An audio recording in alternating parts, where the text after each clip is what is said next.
These guys, they are battle hard and tested and ready. You know they know how to play themselves some Street Fighter. Street Fighter League Pro US, and it's only getting better. I'm about to pop off this chair real quick. Samurai has done it again! Feels amazing, man. That was ridiculous. All business. That was good. Welcome everyone to Street Fighter League Pro US 2019 Season 2. I'm your host, Rip, and we are down to our last 2 weeks of regular season action. If you guys were here with us last week, we saw NuckleDu get a reverse OCV over Team Psycho. But we saw the legend of Samurai continue with yet another OCV to his list, this time on Team Inferno, and most importantly, over their captain in Punk. But all teams still in contention to make it to the playoffs. Let's kick it off right now and send it over to Tasty Steve and Vicious.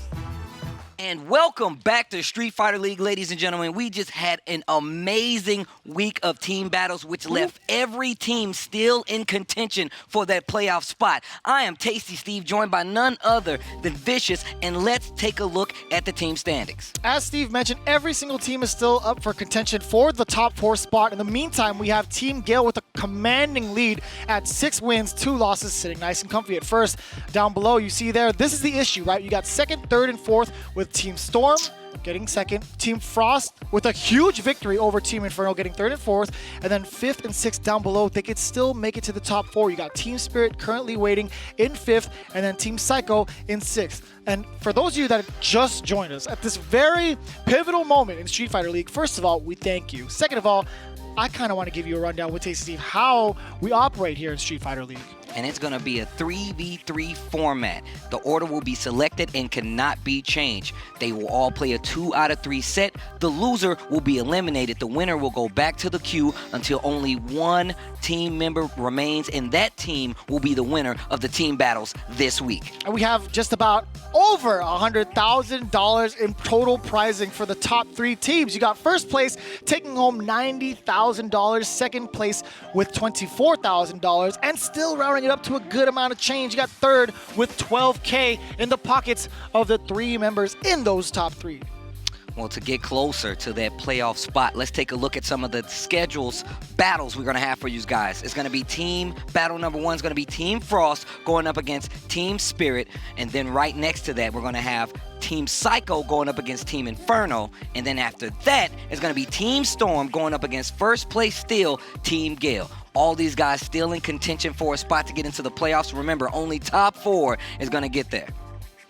In the meantime, this is a pretty big deal, right? For the first team battle, Team Spirit versus Team Frost. Again, despite their name, they're in the hot seat right now. Team Frost, you see the captain, Dual Kevin, with Samurai pulling in an amazing OCV over Team Inferno last week. Also alongside Sherry, Jenix, you have Team Spirit led by CJ Truth, alongside teammates IDom and Sabin. Again, this right here, for this week, for Team Spirit, they have to win, or else they're actually going to be stuck in the 5th or 6th place spot. It's pretty important for them right now because it actually is do or die. We mentioned that last week. We only have a few weeks left, right? Before the postseason we don't playoffs. have much time left, and they want to get to that top 4 spot. I mean, all teams still in contention. And you spoke about Samurai with that amazing OCV. He must have some crazy. He must have some of the best poise in the business. And we've all seen him meditate. We've all seen him go into that tranquil state. I think we all had a chance to sit down with Samurai to see how he got there. Let's take a look. What's going on, everybody? You're here watching Street Fighter League. We have some of the players here today to do a quick special segment with our main man, Samurai, who's been doing absolutely above and beyond. It was crazy. Your last performance, you set the tone, right? You had the possibility of doing a complete OCV, and you actually accomplished it. Tell me, going into that matchup, how much pressure you were feeling. Actually, I didn't have any pressure because I didn't have anything to lose. How do you not feel any of that pressure? Because Punk's such a strong player, it's up to him to beat me. So ultimately, I was the underdog. So I used that to my advantage. And how it went down was you happened to line up with your team captain after fighting up against BrolyLegs. As soon as you got back in there, as soon as you got seated with Punk, what was going on through your mind? I said, the job is not done yet. I have to close it out. And I know that one of the important things in your ritual is actually the meditation phase. Now, we do have some of the players here to kind of experience that because you've been on a hot streak, and I know these guys are like, yo, we want to learn the secrets. Yes. I don't know about JB, he's a little enthusiastic. I don't know, he might be too enthusiastic about it. It's me. We even have Tasty Steve doing the segment with us. So, without further ado, I actually want to know what goes on through your mind as you go through these meditation phases. Should I walk these guys through it? I would love that. Yeah, sure. I might do the same way. The first thing to do is obviously have a neutral stance. Make sure that your back is straight. You're not too slouched so that you don't fall asleep. Okay. So you can't fall asleep. You're not gonna fall asleep. 3 times and I stood up. Damn. And pretty much you just relax your eyes, and you close your eyes, and gently you start thinking about all the things around you. Is this how you see frames? You can hear my voice. I can hear your voice. I can definitely. You can feel the clothes on your body. You can feel your shoes, your hair touching your face. Hey, that's not that's not right. You can't talk about hair like that, brother. And ultimately, you're just thinking about your breathing at first. You're not breathing just yet. Oh. And when you feel like you have any distant thoughts, thinking of your clothes or the sounds, you acknowledge it, then you go back to your breathing. And so let's do one breath. Breathe through your nose and out through your mouth. This man has such a soothing voice. He just puts like you a to DJ. trance. Yeah. One more time. DJ, yo. And out through the mouth. Have you ever moved anything? Like, have you ever meditated so much that you can move objects? Yeah. What? Well, first of all, what kind of question is that? Second of all, how did you answer with a yes? What? I mean, I can try now. That's weird. Come on, man. You guys want to see it? So you feel like the power of meditation allows you to actually physically move objects, is what you're telling me? Yeah. All right. I mean, we could try it. Yeah, just give me some space. Yeah. Okay, ready? Floor is yours, man. So look at the amount of concentration, right? I feel like. I mean, it got him the W's, right? There's got to be some sort of power behind it. I don't think this is gonna work out. I really don't think this is gonna work out. Oh, we see some twitching. Maybe. He's like, The it's like breathing's- Stranger Things 11. He's gonna start getting a nose break. I think the breathing's getting heavier. Man, this shit don't work, man. Come on. I don't know, man. He OCV'd the entire team, or the entire roster here. But you had to do it with his hands and his eyes, bro. That's weird. Whoa! Sabra, wait, shit! Oh shit! Yo, Dude, he started moving my chair! What the? What happened? you can't. You move Tasty Steve first. What? BrolyLegs out of He the. started moving my chair! Don't. No, I was Whoa. Cut the camera, cut the camera, cut the camera. That's creepy. Cool. I didn't mean to do that. All right. Well, listen. You're gonna have to save that for the finals. Don't be doing that here to BrolyLegs. I'm Save turning it off for the my guys chair. that I'm come turning back. it off. I I'm We'll turning be off my back chair with right more now. Street Fighter League. That's actually Guys, crazy. no. We'll be back. No. We'll be back. No.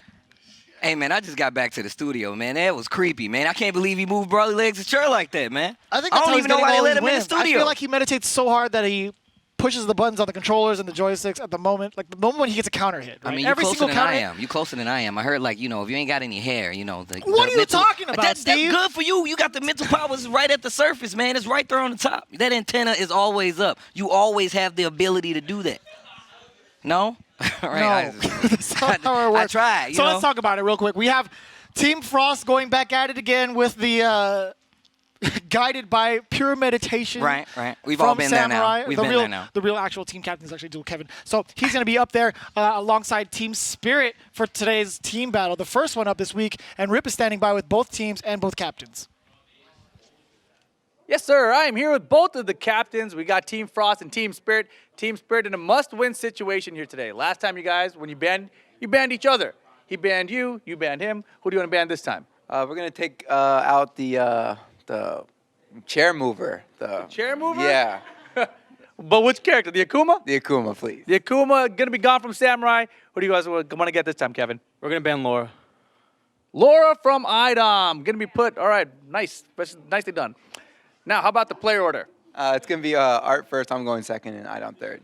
Art first, you're second. IDom third without the Laura. It's gonna be Sherry, Samurai, and then me. All right, Sherry, Samurai, and then Kevin. Let's kick it off. Back to the desk. All right, pretty good call there. So the last time they fought each other over in week 4, the bans went towards, I believe, Dual Kevin. The Rashid was off the table. Yeah. Karen as well. Oh, man. Interesting choice, by the way, off the table. But the last time they fought each other, it was a 3-0 benefit for Spirit, actually. That was a full-on sweep for him. Well, look, I mean, but we've seen things change throughout the entire season, right? Things have been shifting a lot better in favor of Team Frost, especially after that OCV. I mean, a lot of people didn't believe in what Samurai was bringing to the table. You can't say that anymore because now he's effectively OCV'd every team on the roster at this point. And I feel like, I mean, the tables have turned, sides have switched. I mean, they've switched places on the stage, so you never know who's going to take it. I mean, either way, we have Frost versus Spirit. It's going to be a good one. You do not want to miss it. Is there going to be another OCV, or will Spirit get another W to push them further in the ranks? And we'll find out after this break.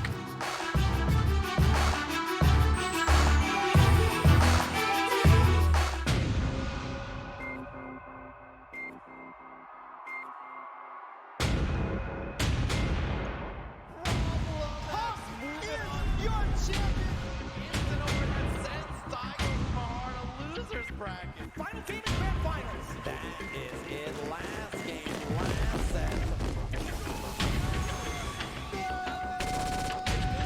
Is this for the killing?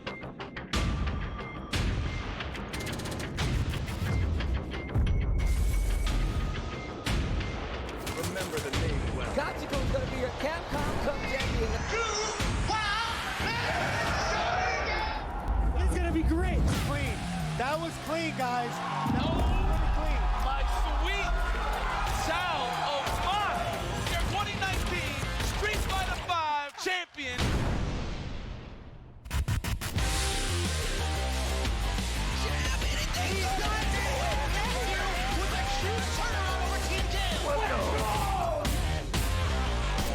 There's the critical art again. He's so quick with it. Let's turn up the heat.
Street Fighter League returns. We have our next team battle already set up, and it's gonna be quite the doozy. Tasty Steve, Vicious on the mic. Let's take a look at the head-to-head card. It's gonna be Sabin representing Team Spirit going up against Team Frost, Sherry Jenix. So this isn't the first time they've encountered each other. Back in week 4, Art actually took up Sherry Jenix and defeated her 0-2, and the bans in place was Rashid and Karen. So they weren't affected at all. But again, this is the second run back. Team Spirit currently having a pretty much a lead, a solid lead at that over Team Frost. The last time they encountered each other, it was a solid 3-0 overall, right? So Sabin looking to take up his Dawson against Sherry Jenix using her Nikali. This is going to be a hard match, right? Because Sherry Jenix is kind of setting the pace. I mean, Samurai's just been banned. They did not do it the first time. This is kind of like a situation where, I mean, Team Frost could be in a very good position right now to go up, and especially going closer to that playoff season, this is going to be important.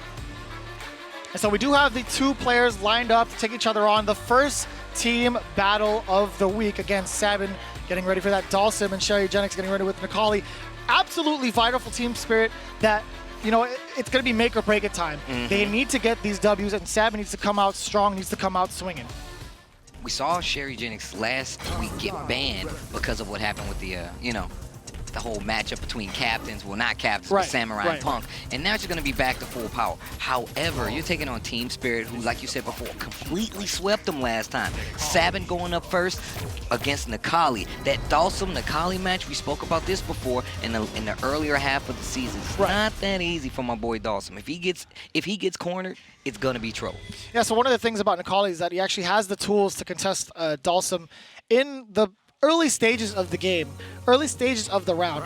Despite being at this distance, his V-skill is going to be the main tool for contention here. Being able to use it further out, build himself some V-gauge as well, it's going to be the main tool here. Yeah, but the fact is, the V-skill from Dawson, that stasis, lets him, stay off the ground for a very long time. And trying to keep him locked down is part of this matchup as well. I mean, the damage is obviously on the side of Necalli, but if you can play a nice keep-away game, a nice poke-move game, a nice teleport game, a nice stasis game, I feel like you can do just as much damage and be just as annoying, especially Sabin, right? He has the experience to do so. We saw him last week play a lot of games where it came down to him just being able to outmaneuver using that V-trigger too, and still, now he's only running V-trigger 1, so obviously it's something about this matchup that he feels is going to work out in favor. Yeah, and you see Sabin taking to the skies almost majority of the rounds, right? Until he finds an opening against Sherry Jenix, he doesn't want to give the V-gauge for free, and look at that already. Huge life lead. It took a lot of seconds on the clock. We're at 51, right? So Sabin, again, just moving around the stage, keeping himself airborne, rather than giving Sherry Jenix the free V-skill. Like I said, just that the movement alone that you have to play with Dawson. You got to be squirrely. Nice EXDP right there.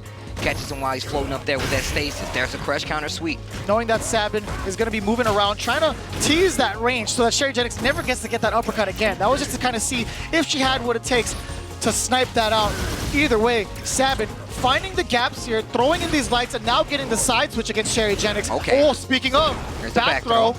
Oh, the neutral jump. Nice anti-air, man. Sabin has been really good, consistent all season about doing these anti-airs, especially with just single button moves, which is a lot of what like Dawson only has to offer. There's another jump in. The blocked heavy kick. Oh, no whiff punish on the fierce there from Sabin. Sherry Jenix V-reversaling out. I like that. Gonna get away from that flame pit too. Oh no! That was a counter hit, not able to make anything happen from it. 2 steps. He's marching. Too close to that corner. Another V-reversal from Sherry Jenix. Good offense coming from Sherry. The teleport out. Good defense on the side of Sabin as well.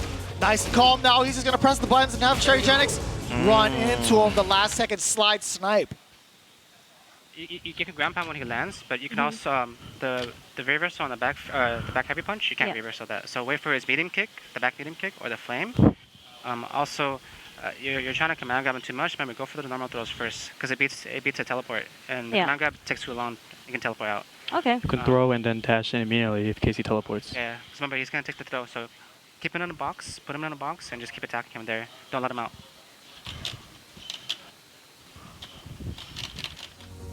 Right, good advice from Samurai. You gonna listen to anybody, you gonna listen to him. All right, game number 2, Sabin. I mean, the guy can move people out of chairs from, Yo, man, don't even from remind meditation alone. He's sitting right next to us. I will leave right now. Oh, Steve, help! You're on your own. All right. All right, you see a lot more Seismo usage. This is definitely going to help out Necalli. You can tell already 2 bars of EX, 2 bars of V reversal already primed and ready. 1 more going to get that full V trigger. And we know Sherry wants that. Oh, this is looking so annoying. I think she's trying to figure out the V-skill timing, right? I know that Samurai mentioned that as soon as Sabin lands, then go for the V-skill. But she's still trying to find the timing that's confident enough for her to build that V-gauge. But still already in enhanced mode. Another snipe. Oh man, I told you it was going to be another snipe because Sherry Jenix's ground game is pretty decent, right? She got all those blocks. But for how long, Steve? You only need 1 touch. How long can you block for? Well, that's the thing. Like, if Necalli can't get in, the damage is going to be heavily on his side. This poke and run game, the standing fear is still. There's a set point for Sabin right now on Team Spirit. Order in the middle. We know that Samurai is up next. This isn't looking too good for Sherry right now. Sets up the EX. There's the back out of there. teleport. Yeah, doesn't want to suffer any of those mix-ups. Great evasive maneuvering from Sherry Jenix. Does get the V-trigger 2 activated. The trade-off for Sabin. Big jump in. You mentioned this earlier. Once the call is in, it can lead to a gang of damage. Went for the regular throw instead of the command the grab. neutral jump again. This could be stunned. No, Just not barely. quite. She had critical art. Ah, there it is. The overhead to close out. Sherry gets around on the board. And plenty of meter to carry over as well. I mean, Sabin has 2 bars of EX as well, but at least it's good to go into a last potential round with resources. First blood. Oh. Gonna come from Sabin. The slide missed the mark. I think Sherry would have been able to press the button. Trying to look for another jump in. The EXDP. Let me out. Dash up. Gets the throw. Goes for the air-to-air. Would have been if they would have caught that There teleport. it is. Yes. That's what I'm talking about. That's what I wanted to see from Sherry Jenix. Being able to snipe down those stasis, or all the stasis when as soon as he lands, going for the V skill. But he can change up that timing, right? He can jump, just do drill right back down to the ground, potentially catch you doing teleport out again.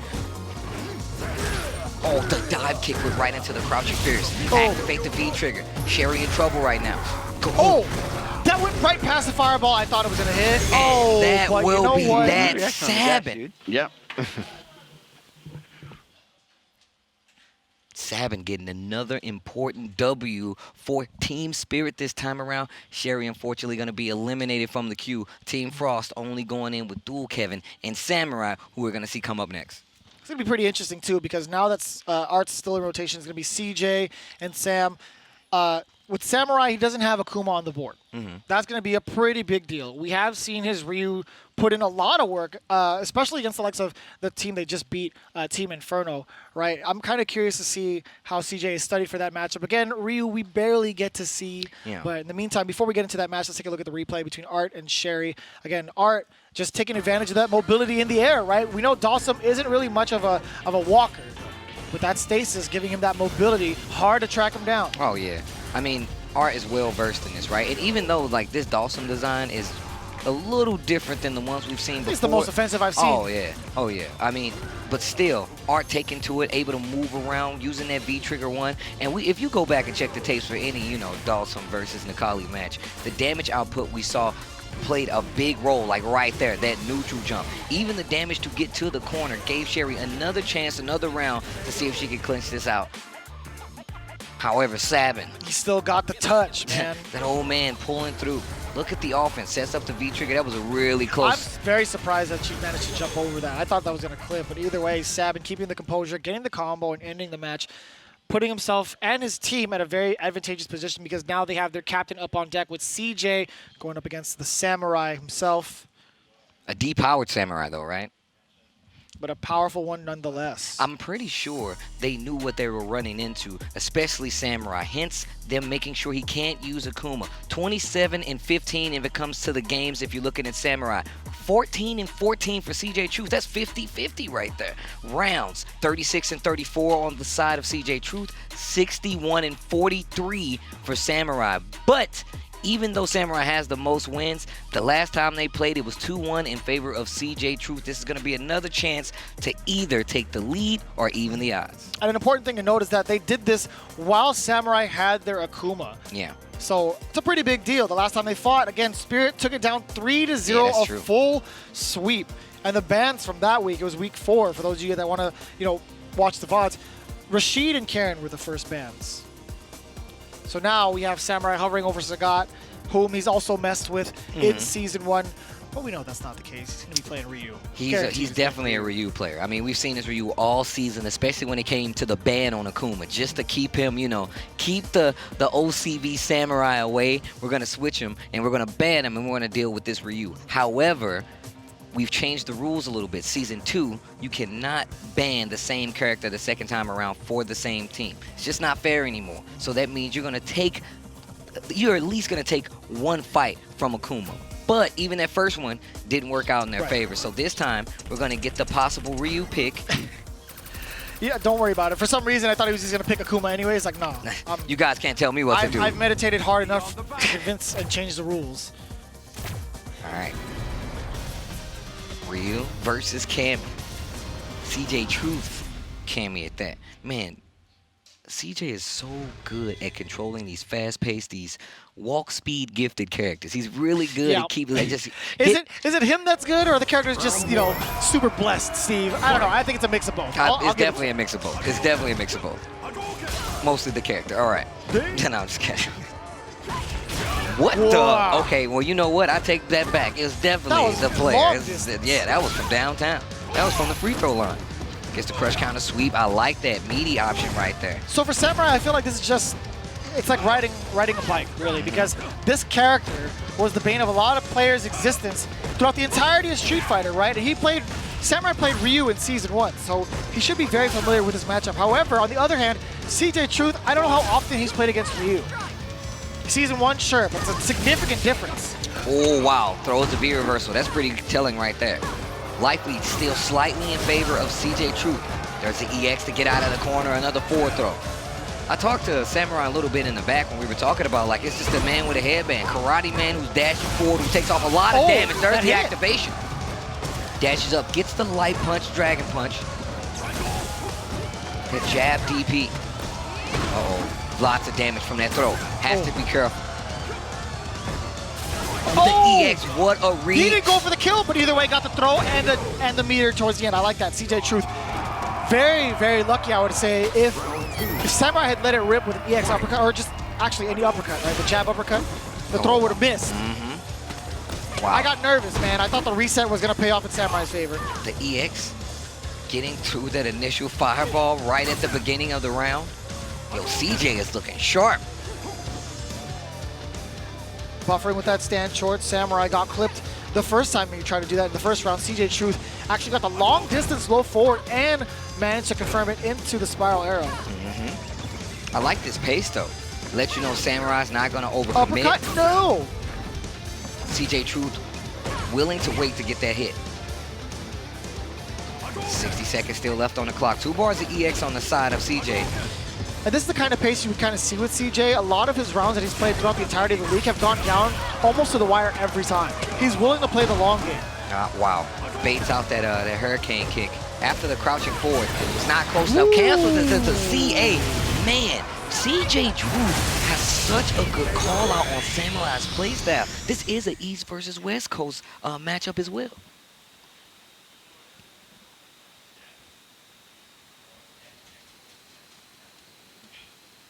Meditation to get back into the zone from Samurai, despite being at a loss right now. He's at the deficit against CJ Truth. Very nice. I like how fundamentally sound you played that. Yeah, he was taking every throw too. He had no choice. Hey, man. Yeah. Thanks. Yeah, that's what I like to see. Now, out fundamental Samurai. No easy feat. I mean, granted it's Ryu, but still. Trying my best out here. Hey. All right, going It back scared in. me a little bit. It came out of nowhere. Sound advice, or excuse me, sound motivation there from Arturo Sanchez, trying to hype up his boy, his team captain. Remember, Sherry already out of the picture. Dual Kevin will have that Rashid just in case they need it, which is a nice little, you know, juggle, right? Like if you ban the Samurai, you still have to fight dual Kevin's Rashid. What has been ridiculous the entire season. He's been getting better each and every week. I'm telling you, his Rashid is definitely one of the stronger ones I've seen in the country. Yeah, and having him in the background, you know, just watching the matches, somebody he might potentially have to run back across is a really good strategy. I'm sure it's been working so far, especially because it's Samurai. It's been working for a season already for Samurai. He knows how this works, but getting closer to that corner and have a huge light lead. But that's even okay. more unfortunate. EX, no, he's gonna save the meter. Dashes up twice, nice break from CJ. V-trigger is still a factor for Cammy. Oh, gets the throw. Wait a minute, the standing fierce. Walking back to that other corner, Samurai. Oh, the EX. Man, his fireball placement is crazy. Ridiculous, man. His fireball game is out of this world. And I know the other teams here have recognized that as a huge threat. The way he places his fireballs and the timing of it is just so ambiguous. You never know when it's going to happen. You kind of treat it like a further poke in Ryu's arsenal. But the speed of it, it's so hard to react to, right? The EX version, the Shakunetsu Hado, is so fast. And look, just trying to establish some kind of ground control. Both CJ and Samurai. Just playing some very solid footsies right now. Look at the range both of them are playing at. Finally decides to make a way in, spinning a bar. It's not going to work. I can tell you who has the stage lead, though. It's going to be in favor of Samurai. Ryu standing. Right. Yeah, he's standing about half screen, but the life lead is definitely in favor of CJ Truth. Finally gets the cannon drill combo. Still fighting in the middle of the stage. Nobody's wall back is to the wall. I like that. Yeah, buffering the fireball just in case. In the fireball. Life lead still in favor of CJ Truth. 2 bars of EX. I like that. Yeah, I like him testing out with that sweep right at the edge there, keeping CJ in check. Despite it not hitting, it's big information. Like he's willing to throw that out there. Slowly but surely. Oh, wow. Finally finding a big hit. Oh, biggest damage we've seen all match so far. Oh. Activate off the crouching fierce. There's a V reversal. I like that. Get the knockdown, waste time on the trigger, gets another one. Will he spend it? Takes the throw. Samurai with the preemptive low another counter it. He could have finished the job, and he still does. Samurai tying it. That was 2 rounds straight in game 2.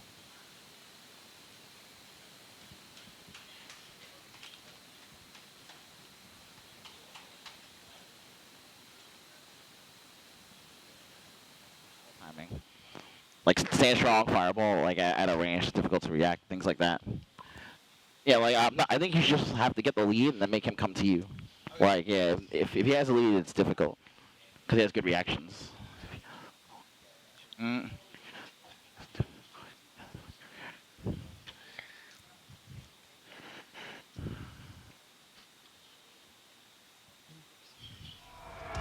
We gotta tell Sabin to get this damn mic out of his mouth, because he sounds like he doesn't have to push it towards his mouth. He pushes it towards his mouth when he talks. Sounds like a helicopter pilot. I say it every time. Look at the fireball game once again. Huge changeup from Samurai. Keeping it a little close quarters. Uppercut, you know it. I like that. He let CJ Truth get a little bit comfortable jumping in, because that's the first time we actually saw him anti-air. Oh, wow. Oh, you thought. Yeah, he's been going for throws several times in that situation after V-trigger, but this time, getting called out on it, and it's not going to work. Samurai wasted a lot of meter. Gets the crush counter sweep, though. Tatsu's to get out of the corner after the activation. Charges up that Denjin Hadouken. I thought it was going to be unblockable because he charged the EX version. Oh, the jump in right between the fireball. Threads the needle. There's another throw. Going to be back to the wall once again. CJ Truth in command. Slight life lead on his side. About 40 seconds left on the clock. 1 EX bar left for Cammy. Ryu about to get one for himself. Oh, no conversion off the low forward. Oh, not in range for that throw. He definitely just tried to shim you. That was a nice call out with the stand light kick, the dash up this time. Tries to jump out, not going to get a juggle. That could have been a low forward, confirming the EX and the knockdown, but nothing. 20 seconds left on the clock. Oh, and he's so reluctant to press anything because of that. CJ firing with the hooligan dive kick. That was perfectly timed. That was perfectly timed. And it was so hard because Samurai couldn't really throw a fireball despite all that. You know, Cammy had the meter. She can spiral arrow through it. EX spiral arrow through it. But that was just a good call, because even then, he didn't have to hit a button coming down from the EX hooligan. He legit just could have stopped right there. Probably would have made the EX DP whiff. Definitely would have made the jab DP whiff. So not a bad call.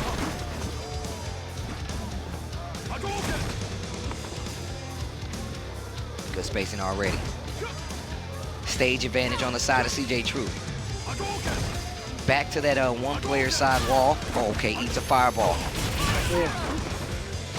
Right back to that position after the confirm. Samurai in trouble. Still trying to inch his way forward. He's not afraid of that stand medium kick range, which is weird because, like, that's going to outpoke him majority of the time, right, in that encounter. But he's still able to walk forward and regain this space. Look, they're back mid-screen. CJ Truth is now backing himself to the corner little by little. Lots of dashing coming from Samurai. A few times it's been checked. I feel like the times we've seen him lose this season is because he's been caught dashing. Other than that, he's played so sound, super fundamental, and does not overextend. Right now, life lead in favor of CJ Truth, and there's only about 30 seconds left on the clock. Big damage needs to come from this. Oh, nice check this time. CJ Truth tries to walk forward afterwards. Eats a jab and a dragon punch. Both of them counter hit, not a combo. 20 seconds left on the clock now. Full CA available for Samurai. Trigger activation after the run up. A little bit of trigger left, lots of left for CJ Truth. The EX to get the knockdown. He has the life lead. 10 seconds left on the clock. 2 bars on the side of Samurai. He's willing to move out and throw these plasma balls. There you go. Yeah! All the plasma in the world, baby. And then dash up throw. Final round. Chucking plasma. Yeah, that fireball game from Samurai. Wow. Just so good. I mean, even better, we saw CJ Truth finally get through with the EX Hooligan. I really want to see what he's going to do to get in this time. You can tell Samurai's ready. The standing jabs to Prime, just to back get throw, ready. yeah, that side switch, but it's still too far away to get any sort of media off of it. Nice conversion off the jabs there from Samurai. Does have 2 bars he's sitting on. I don't think he's looking to spend it at all, but CJ Truth does have a lot loaded to get Hooligan dive kick as his point of entry. We'll see if that's going to be the case. Oh, that could have been it. Jump, dive kick, jump, EX dive kick at that. Same situation we saw last time. Tries Nice to get the tech. throw. The very last second, too.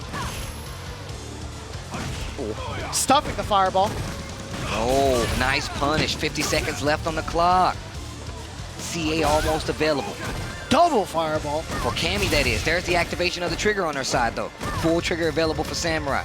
A lot of gray life after a series of medium punches and a fierce. You might see an activation, too, from Samurai. Whoa. Oh, it's going to be a big one. Activate. Spans 1 bar EX. Nice tech. Again, late tech from CJ. Needs to be careful. Fireballs at this range can be... Don't! Oh, I was going to say, don't do it! Yeah, he needs to be careful. You can CA through those fireballs. You got to be careful. There's the throw. Trigger not a threat anymore. Samurai can't overextend here if he wants to lock in this game, but CJ Truth just needs 1 hit. 8 seconds. Oh, the EXDP. 4 seconds left. 3. He didn't quick rise. That's it. That's going to be enough. Samurai takes it on the time this time around. Wow. What a coincidence. The switch up. Didn't do it with the Akuma. Did it with the Ryu, though. And this time, waiting. Just waiting, getting the time match to get the W. This time on the side for Team Frost. Things are already switching up. We said that this is the second half of the season, and things are definitely getting interesting. Samurai with a convincing Ryu win. He played at the pace of CJ Truth. Funny thing is, he's been playing that game since day one. He's been just like this in Street Fighter's past, right? He's willing to play the long game with you, and he does it so well, man. He's just so ambiguous as to when he's going to throw out the fireball, when he wants to kind of test you with normals. CJ Truth, again, off to a great start in the beginning. He had Samurai locked down in this corner, but slow adaptations from both players just gave Samurai the edge towards the end. Looking at Samurai play, he has some of the best management of like gray life and just getting throws and like V reversal stuff. A lot of players I see when they play Street Fighter V, they get to the last seconds of a match and they hold on to that trigger. You see Samurai willing to V reversal in some of the most pivotal situations to make sure he at least gets that knockdown, keeps that gray life, and then gives you a sense of offense as well. You're able to come in and you say, well, look, if I can get this life down, I can get the W, whether it be by the KO or by the time, you know? Already rewriting history is Team Frost. They have a W against Team Spirit, which they haven't done so quite yet. This is week number 9. Again, the last time they fought, Team Spirit wiped them out completely with the 3-0. Let's take a look at the head-to-head card. Online Warrior versus Captain. 9-12 when it comes to the games on the side of IDom. 14-14 for Dual Kevin. That's definitely a 50% ratio. Rounds just about the same, 22-26. But if you look over at Dual Kevin, 34-35, just one round away from that 50%, right? And the last time these guys met, though, it was 2-0 on the side of IDom. But it's going to be a little different because there's no Laura and there is a Poison. And that's your character, Steve. Right? I this like is this your character. I actually like this character. It's really cool. So tell me a little bit more about how we've seen IDom's Poison progress week after week. He's learning more about the nuances of Poison. And do you think V-Trigger 1 is the trigger for this specific matchup? I mean, in all honesty, I would say it is because you're not going to use Trigger 2. It's a command throw. You have to jump out of it. It is a lot of recovery. You know Rashid is good with the mobility. One good neutral jump, you're going to be pushed to the corner, right? Even from further out, right? He could neutral or a forward jump and even eagle spike on the way down as a punish. So you obviously you can combo into it, but I'm going to go with V-Trigger 1. That Poison Cocktail does really good gray life damage. You steal good combos off of it as well. Nice confirm off the crush. And just a good character. 3-frame jab. We've seen so much advancement. Plus frames opens up with the low. Wake up with the short kick. And look at the commanding lead already from IDom, keeping Dual Kevin checked from 3/4 of the screen. I don't know how much experience Kevin has had week after week against Poison, right? Again, still. Oh, big jump in, and that's what I was talking about. Back throw. Dual Kevin sets out that V-Trigger 1 of his own. Catches the jump after the powered up. Oh. auto jump. That's what I mean. She has a lot of good. Her anti-air whip is really good. If you can catch and jump in that crouching medium punch, what? He was gonna cancel into V-trigger anyway, or at least throw out the dynamo. No, and it would have comboed. That would have comboed no matter what. If it was blocked too, it would have kept her safe.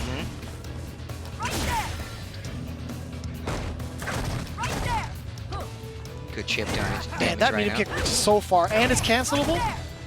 Solid normals from this character. Dual Kevin is just trying to find his way around. Does so with the jump in.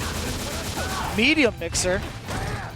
And that's exactly what I was talking about. That jumping fierce from Rashid is a problem, especially because, you know, it hikes up his hitbox. A lot of people try to swing, and on the way down, they get hit just like that. Soda. Okay, HP spinning mixer, 1 round apiece. IDom versus Dual Kevin. Okay, all right. Full critical art on the side of IDom. So now we can expect maybe the medium whip. Yes, sir. Leave him in a plus situation. Back throw. Now you get to dictate the pace here. Crouch fierce. Yeah, that is a low. You got to be careful. I like that medium whip. Stance. So she can hold that stance for any one of the strengths of the whip attack, right? And move left or right. Yes, sir. Even if it's low, which is the jab one, the medium punch one is the one you see her using right there, and that hard punch one is actually an anti-air, fierce, excuse me. Oh! That was -4. IDom didn't get to punish it in time. Oh, crouching fierce once again. This first game not going the way Dual Kevin wants it to. There's so much chip damage and great life. And IDom's been shaving away against Dual Kevin. Plus frames again, just walking out. Stand medium kick. Damn, amazing footsies, man. Wow. I'm shocked you were able to keep Rashid out like that. That's crazy. Do that again. Actually, it goes back through some of your limbs, right? Maybe? Okay. I'll let you do you, okay? All right.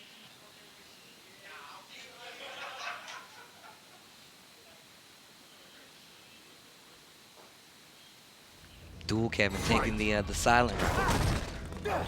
I just think he didn't put his headset down all the way, that's all. Oh, man. I think that's what it was. Well, he said he was going to let him rock. You know? Yeah. So. Bro, look at the chip. There's still 88 seconds on the clock by the time he hit that mark, too, Steve. This is a good character. It's a pretty solid character. Hit it. Yo, you know what's crazy? Seeing IDom before our very eyes rocking a secondary. Oh, yeah. And it's not Birdie. Yo, evolution through the weeks of Season 2 have been amazing. I like the conversion from IDom. The crouch short. Bro. Keeping Kevin in check. Real tough spot for Team Frost. IDom with 1 game advantage, and it was the same as this one. You know, he's really keeping Dual Kevin in check from so far. The crouch fierce is coming into play. The whip, the medium whip. Medium whip, crouching fierce. And of course she can go into that one, that whiplash move. Jab and medium, both safe. Look at that, just the patience from IDom. Oh, in towards the end. It was actually insane. Even the guys in the back were like, yo. Oh, 20 Very surprised. seconds left. Oh, the stand light kick. Yo, Dual Kevin in trouble right now. The poison coming out to play. But you still have Samurai. Living up to the name, it just slowly kills you. Draining your life little by little. Trying to play the long game. What? Oh, that was actually insane. That was actually insane. Made him block the roundhouse. Tries to swing back retaliation. Oh, here we go. Dual Kevin finally finding an opening. Oh no, he escapes the corner. Big deal for IDom. And I think it was just a drop spinning mixer, actually. I think you might be right, Steve. Yeah. Crouch fierce, checking Dual Kevin. Once more, medium whip. Oh. Anti-air with the loving tender. Oh no, that's just the kick, excuse me. High heel kick. Yeah. See, he's been scouting that the entire time. Big damage too. Dang. Full CA. He had that the whole time. I mean, this is going to be put pretty close. It's not going to kill him. Yeah, full CA though. Full CA and trigger on the side of Dual Kevin. He needs this round. He hasn't even found the space to activate it. Right? Man, poison. Giving Rashid a lot of trouble right now. Great life on top of it. A well-placed crouching fierce will do it for IDom. And you can see him. Is this the match? Is this the counter? Is this the counter to Rashid? Who knows? It's looking clean. That was clean though. That was a solid 2-0. Both both games mirroring each other, right? The pace that IDom took throughout the entirety of that set, just playing full screen, ready for any sort of anti-airs. He played it flawlessly, Steve. I mean, this is definitely true. I mean, you said before, looking at, IDom have an actual secondary is crazy. Look at how slow he played this. Look at how much he can play back and still get those hits full screen away. He was trying his best to get in, but it was going so slow, and every time IDom just found a way to pull it back. And there were a few instances where Dual Kevin finally got the momentum started. And again, there was a huge life lead at that, but IDom still maintaining himself after that round loss.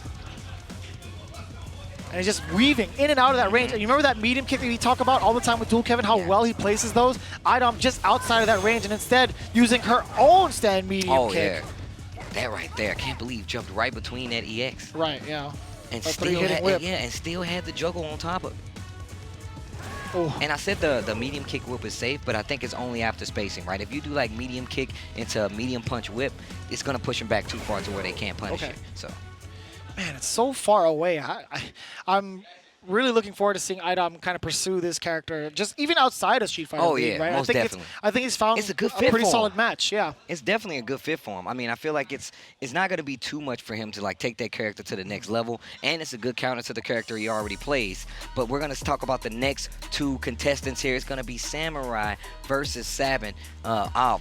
Once again, Sabin being a legend in the game and definitely been putting wins on the board in these last few weeks, especially going up into the playoffs. Look at Samurai. We've seen what you've been privy to his power as an OCV god at this point. 29-16 when it comes to the games, 12-14 when it comes to art, 29-33 for the rounds on Sabin's side, 65-46 on the side for Samurai. That, if you look at the numbers, it's pretty telling, but it doesn't mean a thing right now. Sabin has a lot of skin in the game, been playing for a very, very long time. I feel like it's no far stretch to say that this is very possible. However, this dude Samurai, it's Samurai, man. Yeah, there's enough to be said about the skill and prowess of Samurai. Again, he's OCV'd every single team here in Street Fighter League in total, right? Season 1 and in Season 2. He has every single one of their jerseys up on a mantle. Yeah, it's his trophy framed, and the whole team had to sign it. Yeah, actually, I think they did. They all got a Sharpie and signed the jerseys. Regardless, they were crying. Samurai has just been keeping his composure the entire time, and he's going to look to do so again. He's going to try to OCV, or at least technically it would be an OCV, right? He beat CJ. Now he has to fight the remaining two members of Spirit. We have Arturo, Sanchez lined up. Sabin, who just took out Sherry Jenix 2-0 right at the start of this team battle, and then awaiting in the rafters is IDom. He's going to swing down with the whip, Indiana Jones style, into the fray. That's how it's going to be. That's when you go, but then, because that's when the bowler starts coming in. Right. All right, here comes Sabin, sitting down to go up against Sabin first. CJ Truth out of the picture, but you still have an IDom with a very strong poison. No lore to worry about this time, but that poison looking dangerous. And you see the other side, Team Frost, despite being in the frame, Sherry and Kevin no longer in the mix. It's all up to their teammate, Samurai. And again, he's racking up a lot of wins here that contribute to their overall placement going towards the post-season playoff. Ryu versus Sim. An original 8 World Warrior battles. This is going to be East versus West. However, Samurai not going to have his mainstay with Akuma. I'm wondering, though, how much of a difference is this going to make right now? It's kind of funny you mentioned the original 8 Warriors with Dawson and Ryu. I actually have a random question for you. Where were you when they announced Street Fighter V? Where was I? Do you remember? I don't remember, actually. I wish I remembered. I think I was at home. I think I was just at home. Where did they announce it at, though? It was like at it was at E3? No, I believe it was after, I think it was probably Capcom Cup. Which one, though? Last Street Fighter 4 Capcom? It wasn't the last. It was the last Street Fighter 4 Capcom Cup because I think they had like a beta for it. Or actually, no, you might be right. It might have been E3. I can't remember. But either way, I remember where I was. I just don't remember the time. Okay, well, give me the lore. I was over at my local arcade in Van Nuys. It was me, Commander Jesse, Hellfire, and some other players from the Valley. And then we saw the announcement for Street Fighter V. We stopped our practice session looked it up on the internet, and we were just freaking out the whole time. And then we just went straight into the games. When Dawson was announced, Jesse was like, I'm in there, boys. It was a great time. Shout out to Commander Jesse. All right, let's see how this plays out. Wow, playing on one of the OG stages too, huh? That's right. The Suzaku Castle for Ryu. Okay. Oh! Good Got the patience anti-air. already from Samurai. But still trying to control that corner, just inching forward. Not so much movement until he gets that knockdown. The double dash to get in, standing roundhouse, meaty anti-air, and combo with the meaty slide right after it. And I like the strategy that Samurai was taking against Sabin. As soon as he goes mobile in the air with the stasis, if he's close enough, he's going to chase down just like that. But from further out, as soon as Sabin's about to land, he'll throw out a fireball. Reversal. Like I said before, he's one of the few players that's willing to get that knockdown, use that gray life to keep it a lot closer than most. And see, now it's a different story, right? He's using the fireball to force Sabin in the air with stasis. That's going to allow him to close the gap even further. So he's changing it up depending on what his objective is. Now he wants to get closer because of the life deficit, right? And look at the lame game being played by Sabin. Oh. Okay. Gets the trigger this time around. Gonna let him cook. Let him simmer. Fireball makes it through in the teleport in front. Samurai not ready. First round going Arturo Sanchez, aka Sabin with the Dawson. The tried and true East Coast lame style.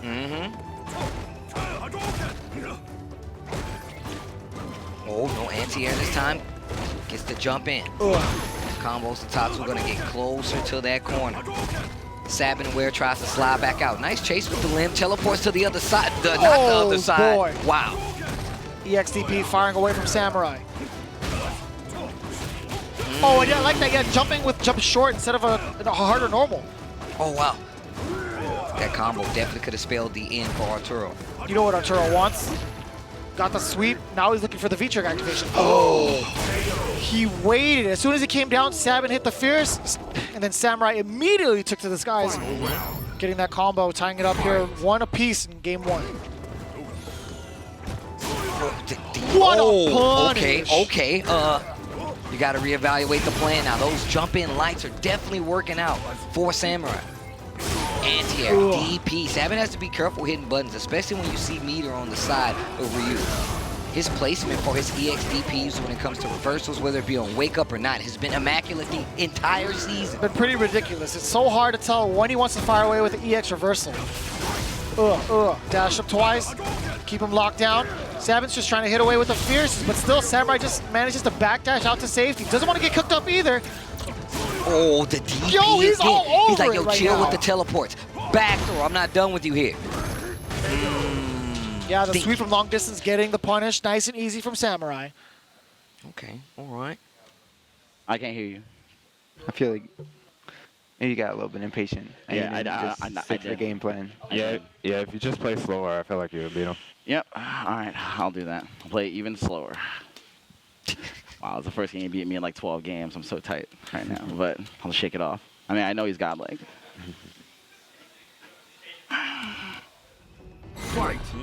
Sabin. I've never seen that kind of emotion from him, like, ever. Right. So it's very interesting to see. I've never seen him actually upset. But from the tone of his voice, I can't tell when he's really feeling it, you know? I mean, like I said, this is still this is West versus East right now. Samurai versus Sabin. And you gotta remember, he's Double got S all matchup, East that's for Coast, sure, yeah. all East Coast, all East Coast. Oh, Sabin. I like that. And it's so funny, he has to play even slower. He said, he's like, and he sounded so annoyed when he said this. Just stand still. Just fight from there. He said if he just played a little slower, he could definitely beat him. Oh, almost had the shimmy right there. Just stand like it. Oh. V-reversal again. Needs to be careful, one bar EX. Oh, if he DP'd that, I would have lost it. The jump, He it's like knows. he knew. How? He knew the fireball wasn't going to hit him in time, so he took that risk and jumping up with it. Big parry. Forward throw. Fierce. Oh. Okay. Yeah, you're not allowed to press the button after that forward throw. But you know what's coming. The fierce is going to lock you down every time. Okay. Trying to find the crutch with the standing roundhouse from Ryu. And that's the second time he's done it. This time it worked out in his favor. Samurai still battling back. Standing strong. Digin activated. Slide to get out of there. I did it two times. Yo, he's just going to Tokyo drift out of there. A little need for speed action, all right? Oh, I thought he was going to land on it.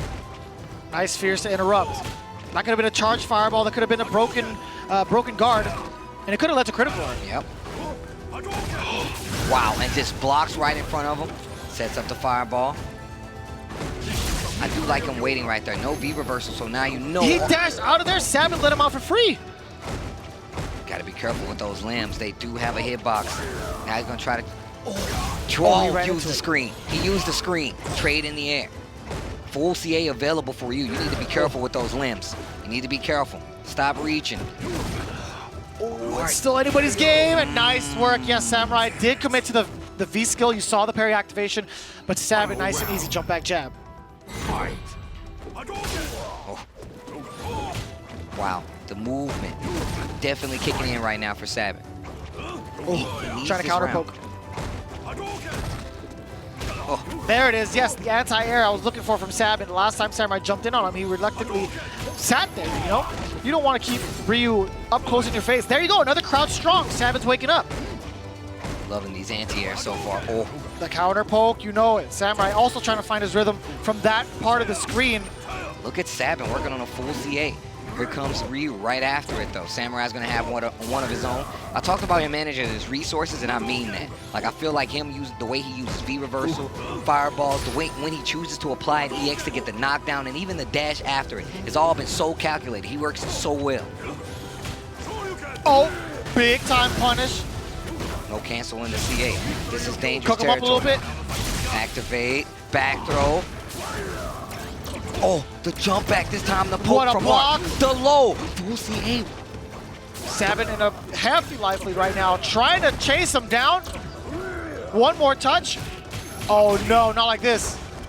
Oh, he takes the throw, and there it is. Samurai in trouble. Wow, why is it so hard to beat Ryu? Why is it so hard to read? I think he caught him jumping towards that last tech. Or that knockdown, I would say.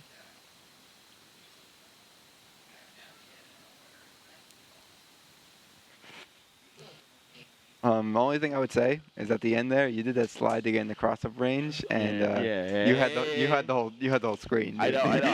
You're right. You got this, bro. So dangerous. I like that. At least he told him, right?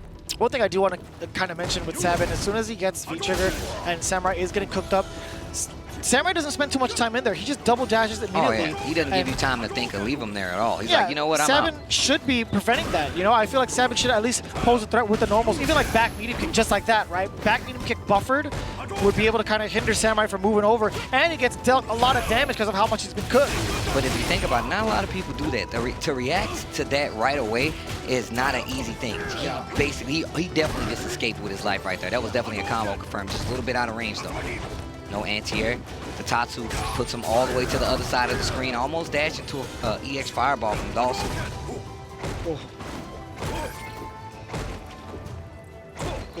Nice little chunk of gray life on the side of Samurai from taking those limbs. Nice. Dragon punch. The uppercut punishing the jump jab all the way down. Oh, no anti-air. He just jumped out of there. No anti-air from Sabin. He opted to go for the mobility. He wanted to get out of there. The jump medium kick this time. Mysteries of Yoga. This is what I'm talking about. Yeah, maintain your ground. Oh, Samurai is just, he's everywhere. But he was looking forward that time. He was. Literally was like, yo, you're going to dash forward. He's like, no, I'm not. I'm going to Tatsu and get out of there. That's the first time we saw Samurai do that, actually. The last two times, he dashed up twice in Arturo's face. It's like he's keeping tabs on everything even that he does. Oh, no. Tatsu, okay.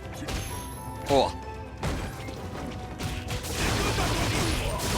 Expanding it. No meter left on the side of Samurai. Fierce. Oh, he waited. Oh, the side switch, no confirm from Sabin. Had a chance. Once again, the Tatsu getting him out of danger. Samurai has a lot of life left on that bar, about 25%. Oh. Oh, the trade. Samurai just needs one more touch. You see the neutral jumps. Worked out a couple times for him to get those. Whoa, the answer back. He needs to be really careful. Almost got shimmied. Back fears the anvil. V-trigger should be coming out from Sabin soon. Looking for a He's jump. waiting for it. He's waiting for it. That could have been a big deal for Samurai. That definitely would have killed it. That definitely would have been the round. That would have been the KO, the jump, the anti-air. Cook him up. He lucked Keep out. him there. That's what I'm talking about. Hold the screen. There, now it's even. Now the I told you, Steve. wow, I Sabin. told you. Sabin, again, keeping Samurai locked down, adding that extra pressure, letting him cook. Last game, last round. Final round. The pressure cooker. Set it and forget it, Steve. That's how you burn your house down, bro. That's absolutely true. Oh, he doesn't need a house, Steve. He's a world warrior. I guess that's why I ain't got no shoes. Nice That's jump true. in with the empty jump. He ate his shoes. He got hungry. What? Turned his shoes into boba, huh? What? Shut up. Shut up. Oh, my God. Stop it. Oh. All right, EX, there's the activation. Dash up, there's a throw. Sabin, once again, that life lead slipping a little bit out of his control. Samurai tries to jump, gets met with the Yoga Anvil. There's the activation, going to try to hold the screen just a little bit. Cook it up ever so slightly. The EX, you should have known he has such good placement on those. Ryu has one more. You better be careful. No V-triggers to fear from either side. Not yet, at least. Samurai does have enough life to build it up, though. He got a little gray life on that, too. Made him spin his last bar. EX, this is getting close. 30 seconds left on the clock. Another hit from Sabin. If Sabin does it, it's going to be a pretty big deal. Sabin looking ready right now. Dash up. The pressure is on his side. There's a V-reversal, no knockdown. One more time, Sabin and Sabin eliminates Team Frost. So good. Oh, you got to show him the shirt. Yo, you got to show him. Yo, Art. Yo, Art, you got to show him that shirt, Art. You better let him. You show him that shirt. Young Art in the building. Young Art in the building. Ask about me on the internet. Ask about me on the internet. Young Art in the building. Look that up. There's lore to that. There's lore to that. There is definitely lore to that. And wow, team spirit. He's actually a team god. spirit. See, now that's why those ban picks make a lot more sense, right? You ban them early, and that way, I mean, if you don't use it early, you get use it in the later half of the season. Let's take a look back at that replay, and man, this was looking very much touch and go for Sabin, but Samurai, man, that dude is able to just.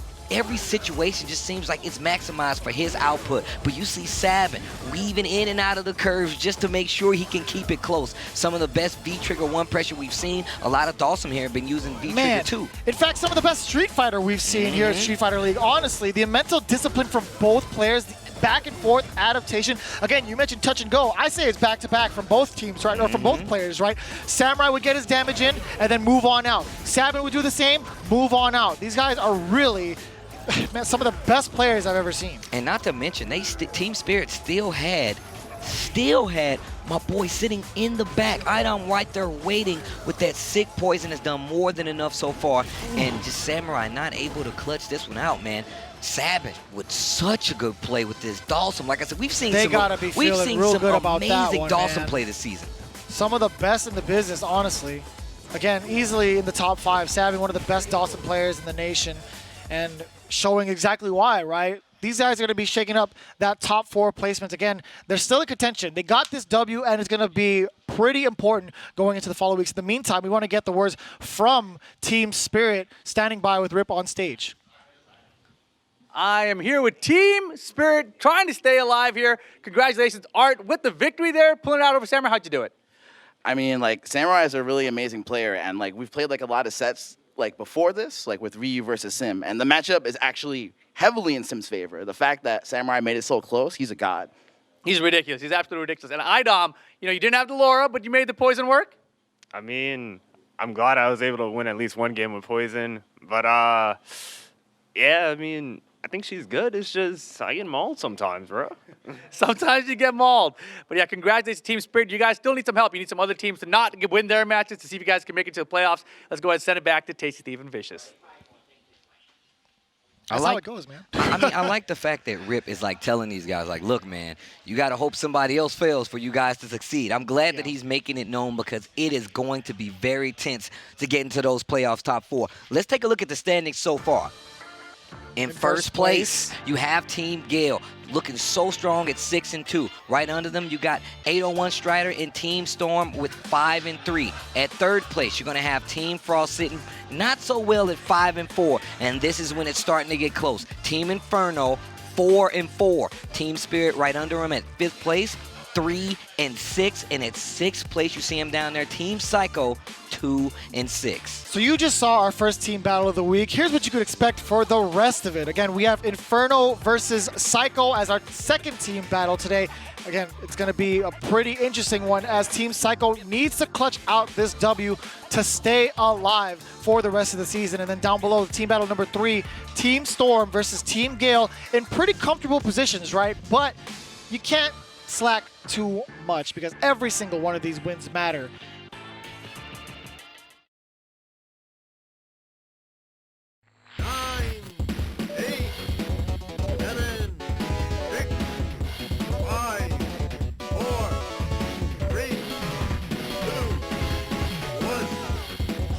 Right there.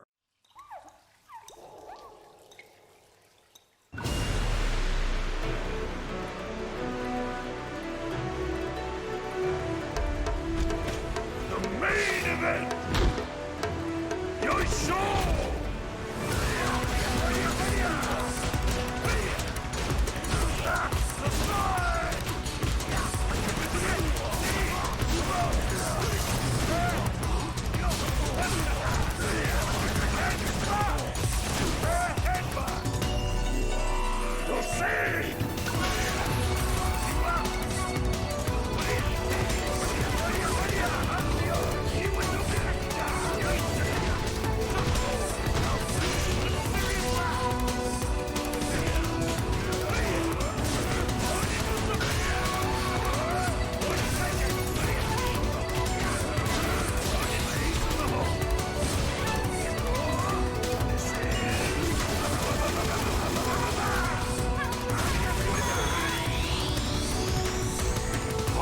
Wins.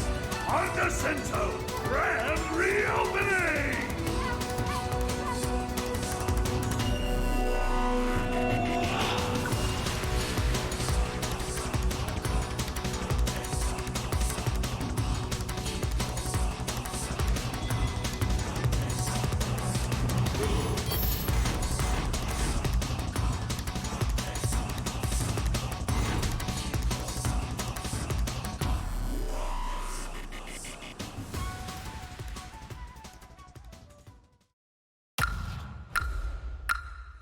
I am Rashid of the Turbulent Wind.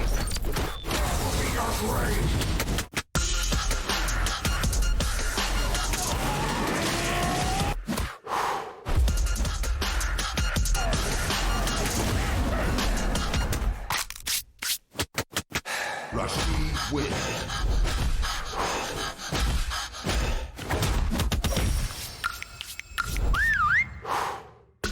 Remember the name well. Street Fighter League is back. More team battles for this week. That playoff situation is getting a lot closer. Only top 4 is going to go in. This team battle is going to be important. We have Team Inferno going up against Team Psycho. And of course, Punk is not, I'm not sure how he feels, especially after last week. That Samurai OCV might be still affecting him. Huge deal, yeah. JB and BrolyLegs still on his side. Of course, Team Psycho led by the ever-confident Smug with Automatic and Dankadillas. Dankadillas has been making some crazy plays, especially in the later half of Season 2 here at Street Fighter League. I believe we have some words with him. Let's check out this interview. Dankadillas, also known as Dankadillas. First of all, tell me, man, what's it like teaming with Smug? He's a funny guy. I mean, what do you want me to do? I mean, I'm gonna laugh no matter what. Right? This guy's just super entertaining. I mean, it's either I'm playing the game and he's like cracking jokes, or he's playing the game and cracking jokes. So it's like either or I'm gonna laugh. Nice, it must be a lot of fun. Obviously, you know yourself, You've had a pretty good run here at SFL. Your team is at the bottom of the standings right now, but you guys aren't out yet. We've 2 more weeks of team battles. Last time you guys had an epic set against Team Gale until Knuckle came back on all of you. But of course, you're still in the running, but you have to win, right? You're in this must-win position now. You have 2 wins total, 2 more weeks. So if you can get 4 wins total, then it just comes down to tiebreakers, right? So today you guys will be going up against Team Inferno. You guys beat them last time. That were actually your first victory. You guys reversed the curse by beating them, and now you get the run back again today. What did you guys ban last time? What do you guys think you're gonna do this time? Last time we banned Rashid, and thankfully I got rid of that Karen.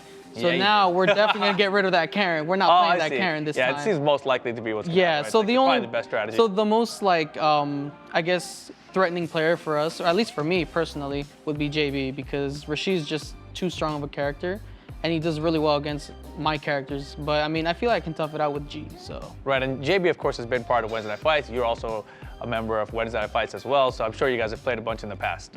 And that matchup is not one you want to play again, I'm guessing. Yeah, but I do have a sort of an up on him. So he beats me at locals, but when it comes to big opportunities such as this, right, I'm up on him. He can't beat me apparently. Wow. And I mean, it's true. I mean, Punk has said it as well. So I mean, I would take his word for it, and it's actually kind of true. So we'll see how it goes. Who would you say are your main training partners that helped you get to the level you're at currently? Oh, Jesse, Commander Jesse, and Pinoy, for sure.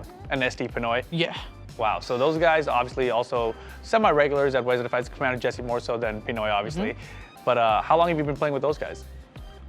Since 2016, actually, since I literally started playing the game. And so they've always been there along the whole Yeah, they were, like, when I started showing up Wednesday Night Fights, I would just see them, but like I wouldn't know them like that before. So I would just play, and then if I happen to play them, then I would just start asking questions. And then it was easier with Jesse because since we both played the same character, I was like, you know what, I'm gonna try to like get some ideas from this guy. I wanna see what I can implement from his gameplay or from his ideas and implement it into my gameplay. You know, so it's, and then Pinoy is just overall great. He gives really good advice no matter what. So he's super, super supportive on all my decisions, on whatever I do and all that good stuff. Yeah, it's amazing, man. And obviously, you know, it's been a lot of fun to watch you, you know, rise up just relatively quickly in the scene and make a name for yourself. Obviously here at SFL as well, you're doing so well in the tournament. You know, you took out Punk and his Karen before. You're gonna have a run back with him potentially here today. This time probably without the Karen on his side. So it's gonna be interesting. Best of luck to you guys. Thank you. Young Dankadillas giving us the story, the lore of how he got started. I mean, personally, I know, you know, I'm pretty sure you know Pinoy as well as Commander Jesse. Yeah. 2 very, very strong players that we know, friends of mine as well. Prominent figures in the FGC overall. Oh yeah, most definitely, most definitely. I mean, and if there were the way, or if they are the reason that Young Dank is doing so well, shout outs to those guys, one, but even more so, shout outs to Dank for putting in that work. Wednesday Night Fights is not an easy tournament to go to and just like win back to back. So going there month after month to taking those L's, I know that feeling. Yeah, you know? but it's such a great spot for those guys to practice and cultivate their talent and cultivate some of the younger generation to be more comfortable with that tournament atmosphere, right? Again, Dankadillas, he was losing month after month, but you know, the atmosphere with those players, it kept that spark within him, right? That spark turned into a flame here, and he's going to be using that flame against Team Inferno. We'll see how that turns out between Team Psycho and Team Inferno as Rip is standing by with both teams. I'm here with the captains. Last time you guys met, you actually got your first win against these guys. How do you think it's going to go this time? You know, I think if we keep our composure, we'll do it the best we can, and I feel like we could do it again. And Punk, last time around, you guys banned this man, Smug, but then you lost to Dankadillas. Who do you want to ban this time? Maybe we banned Dank G last time. How you guys going to say Smug? That's very disrespectful, Rip. Bad casting right there. You may be onto something. You did ban G. It might have been for a Dank. But this time around, we learned our lesson, so we banned Dawson. What? Dankadillas, Dawson out of the picture. Are you going to step up, Smug? Banning Karen. Banning Karen, just like that. Yeah, but are you going to step up, Smug? I mean, you got Dankies out of the picture now. He was the one who's like, he's the JB killer. He beat this guy last time. It's your turn. That's fine. Smug seems very confident. How about your play order?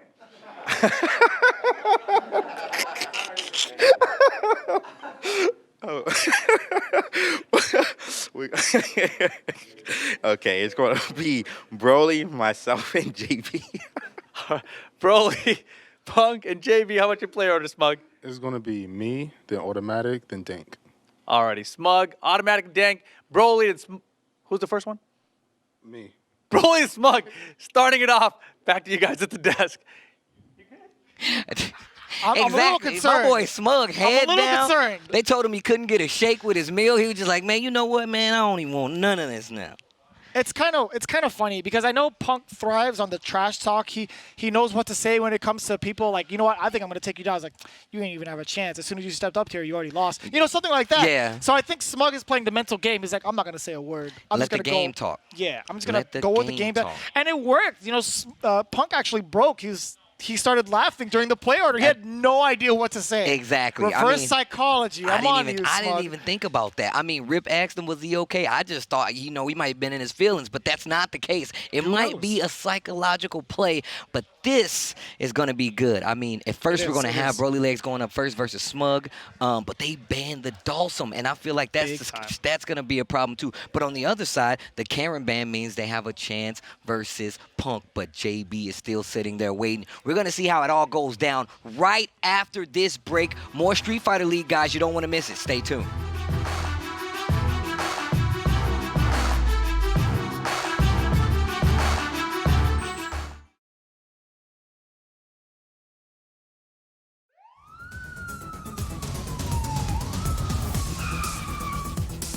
Cool down, cop. The police aren't wanted around here. Do the crime, you do the time.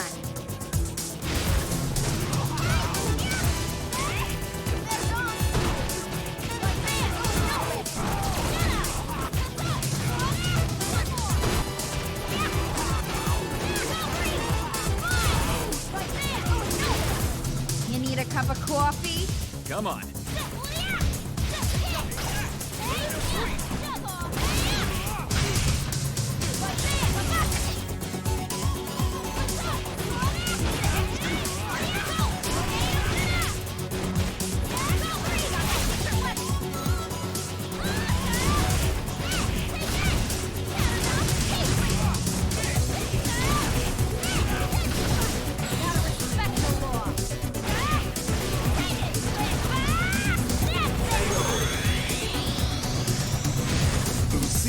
Wins. Yes! Another case is closed.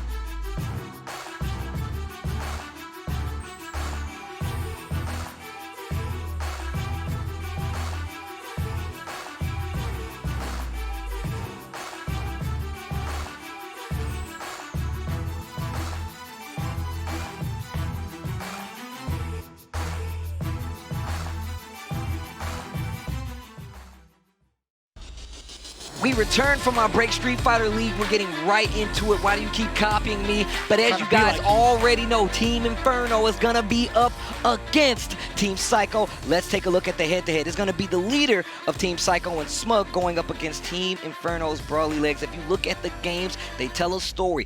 3-16 on the side of BrolyLegs, but if you look over on the side of Smug, 15-14 when it comes to those wins. When it comes to the rounds, 10-33. On Smug's side, however, 38-31, and they have met before, and the score was a smooth 2-0 on the side of Smug. But here we are. There is no ban on Balrog. There is a ban on Dawsum. That means Smug has to snap. He has to step up right now. We heard what Rip said. This is a must-win situation. Last week, we saw some amazing moves made by the rest of the team. Psycho, Automatic coming up and getting the W. Dankadillas coming up and getting the W. And Smug is the only person that has yet to deliver in this situation. I feel like a win here for the captain is a great start to whatever needs to happen to get these guys He needs to the get it now. Yeah, he has to start the momentum so that the morale of the team is way up there. Now, when you consider week number 4, Psycho versus Inferno, again, that was one of their first victories, if not the first victory, breaking the curse. Smug, Automatic, and Dank were the initial order, and the same with Inferno, so it's actually a mirror match down to the T. You have Broly versus Smug again, Punk versus Automatic again, and then the finale, JB versus Dank again. But the only difference is the bans, right? Rashid and G from the first time. This time around, Dalsum and Karen. All right, here we go. Game number 1, Inferno versus Psycho. BrolyLegs with the Chun-Li and Smug with the Balrog. We didn't get to see him much, and I feel like we've seen more of his G than anything.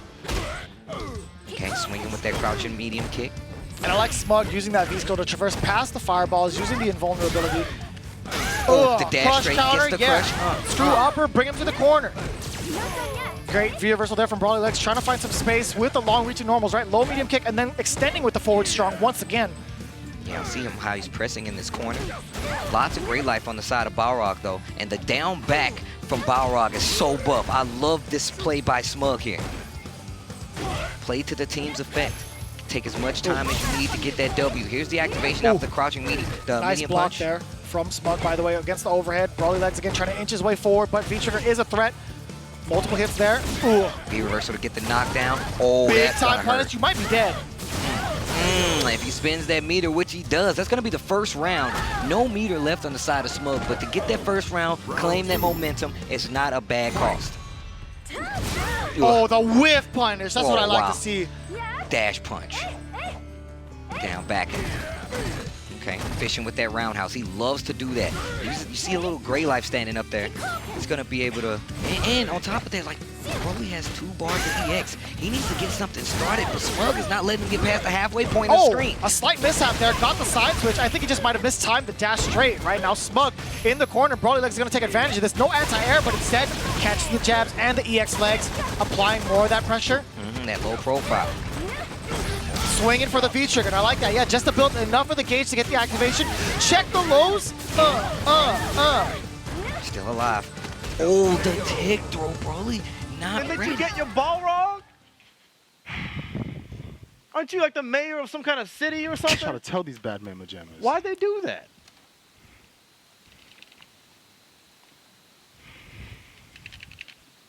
I think you got some paperwork to do. Don't make me laugh. Don't make me laugh. Yo, Automatic with the pop-offs. I like it. I mean, you saw what happened last week when he started popping off on the other team, right? Had a little, You had can't a little do it too dance early. and everything. Oh, that's definitely true. You can't be doing that, man. Oh. Either way, okay, sit him down. BrolyLegs might have got caught jumping. Oh, the overhead once again.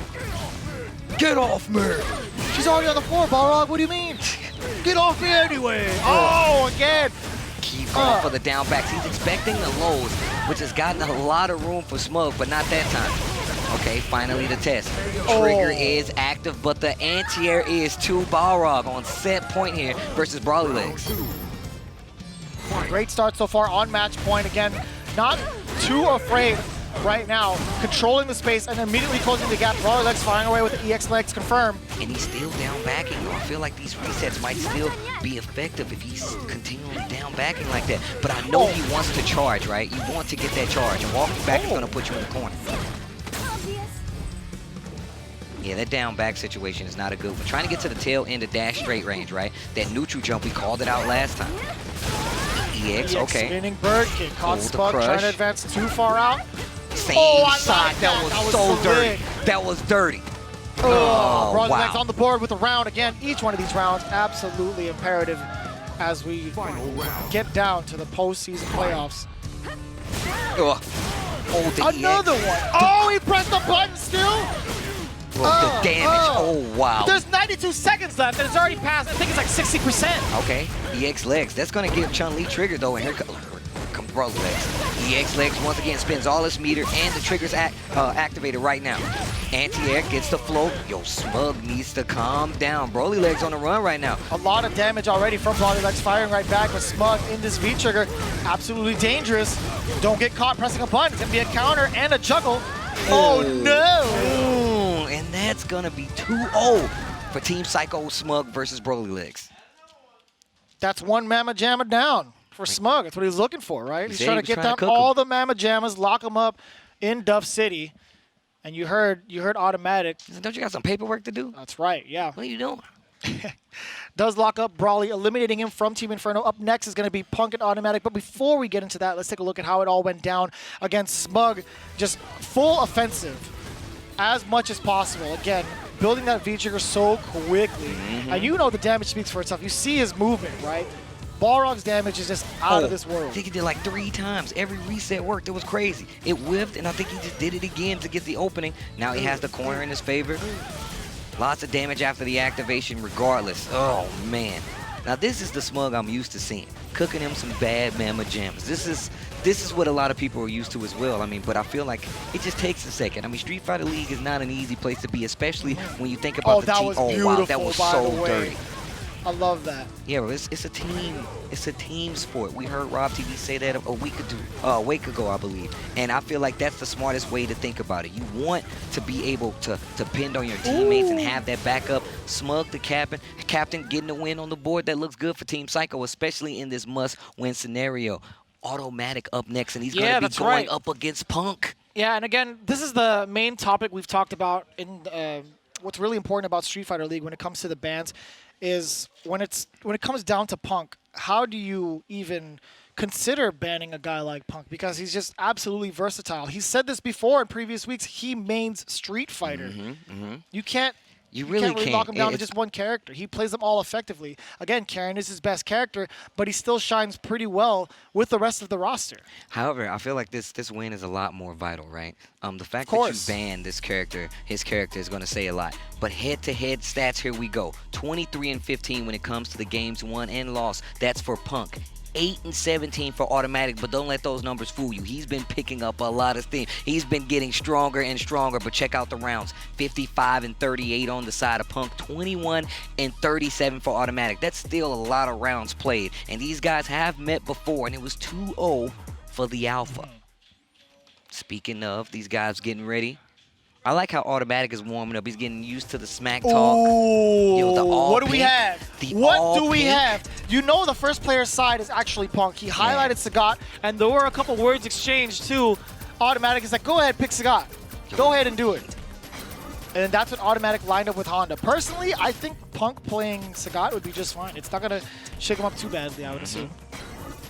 Oh, we might have a blind pick situation, to be honest. We just might do it. I mean, I don't blame him, but I mean, we already know he's going to get the Sagat, right? There's no reason for a blind pick because he's already there.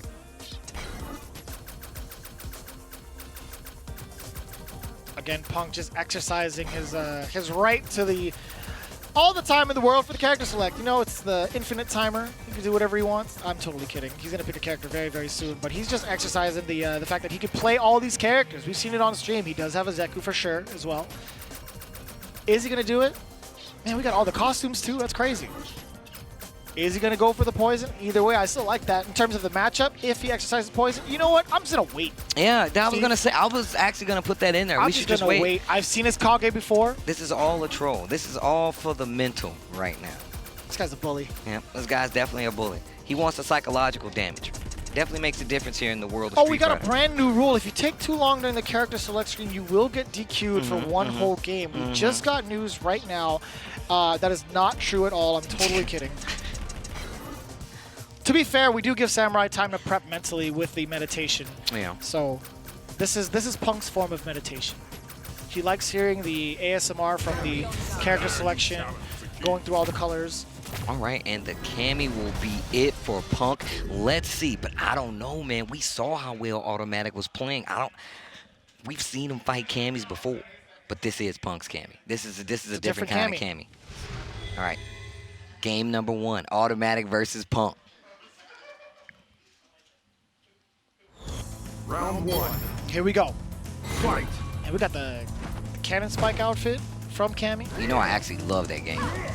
I'm mad that I haven't still gotten the Cannon Spike Nash outfit. Oh yeah, that was hard. definitely That was hard to get. Yeah. Just because the timing was off. It was a really cool outfit. No anti-air from Automatic. Punk could have gone for a dive kick either way, but still, I feel like at that range, Automatic's Tiger Uppercut would have covered all those options. And this is important. I feel like look at how well Automatic's playing right now. Ooh. The back Backs dash. away, yeah. The stand light kick EX. Gets up, wakes up with a button. I like Punk testing. Oh no, the shimmy. And that's gonna be a huge point. And he gave it up.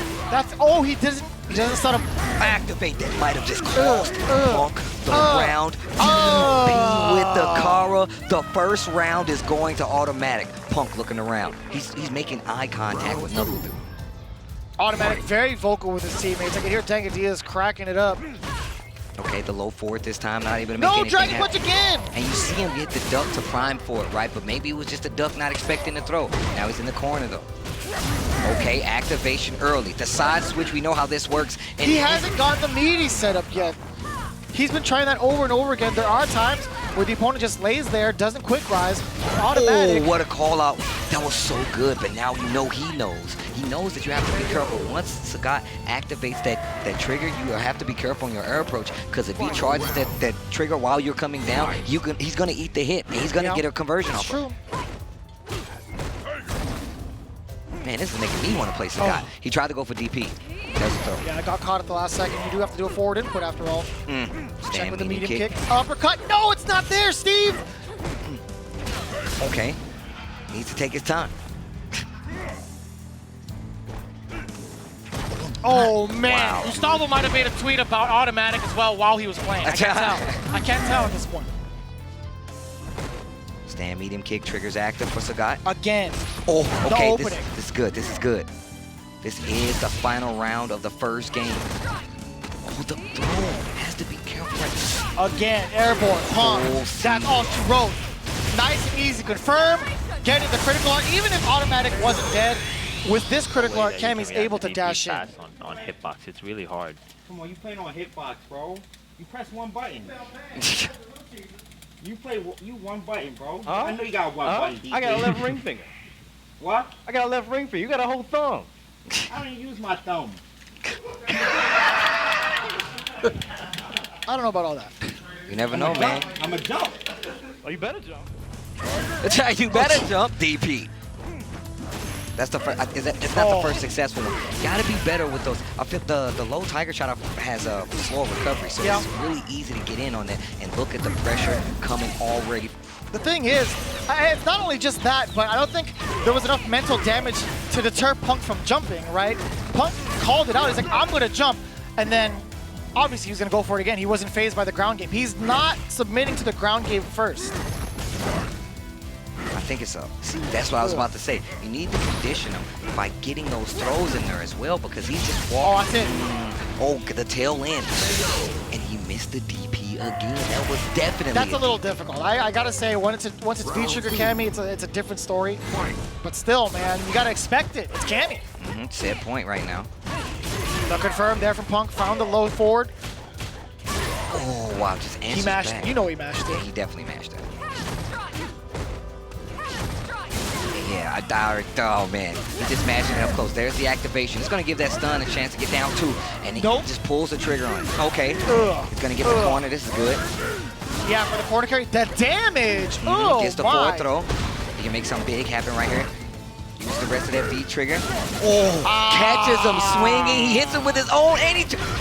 Oh, you finna eat this hot dog. Your Automatic popping off. It's finally letting loose. That's what I want to see. Is he gonna jump? He's bound to do it. He's priming it. There we go. Yeah, he's priming. Let him do it again. I gotta listen to this, Steve. He's out of here, he says. Dashes out of the corner. No, Wake sir. up, You gotta again. get the meaty. Put all the meaty on the hot dog instead of in the game. This It's a set point still for Punk, and he's getting absolutely close to stun. That's it. I'm gonna do a combo DP super crouching. He said, I'm gonna do a combo DP super crouching. Watch this, I'm nice. That's literally what he said.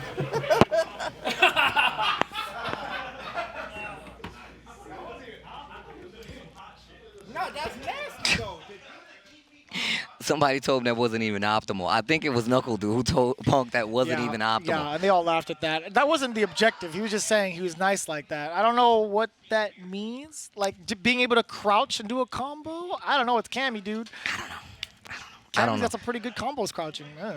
I think that match would have turned out a lot differently had my boy Automatic been pulling the trigger on those DPs. Let's take a look back at what happened in that last set between Automatic and Punk. I think it's really, really easy to say, like, I could stop these jump-ins, but when the nerves kick in and anticipation is another thing, and you have to remember that, you know, she controls so much of the ground game. You saw Punk super confident waking up, hitting jab, and sometimes just doing EXDP, not only just because it's that fast, but, you know, you got to get a read on the opponent as well. Activate. That first round was looking ridiculous. Yeah, Automatic, just he's finessing with this hitbox, right? The amount of control he needs on his fingers just to do that. That was a topic of discussion with him and Punk in between games. He's like, you know what? I have one ring finger. You have two thumbs you got to work with. That's true. I don't know what that means exactly either, because Automatic has two hands as well. I don't know right? I don't know. Why did he say that?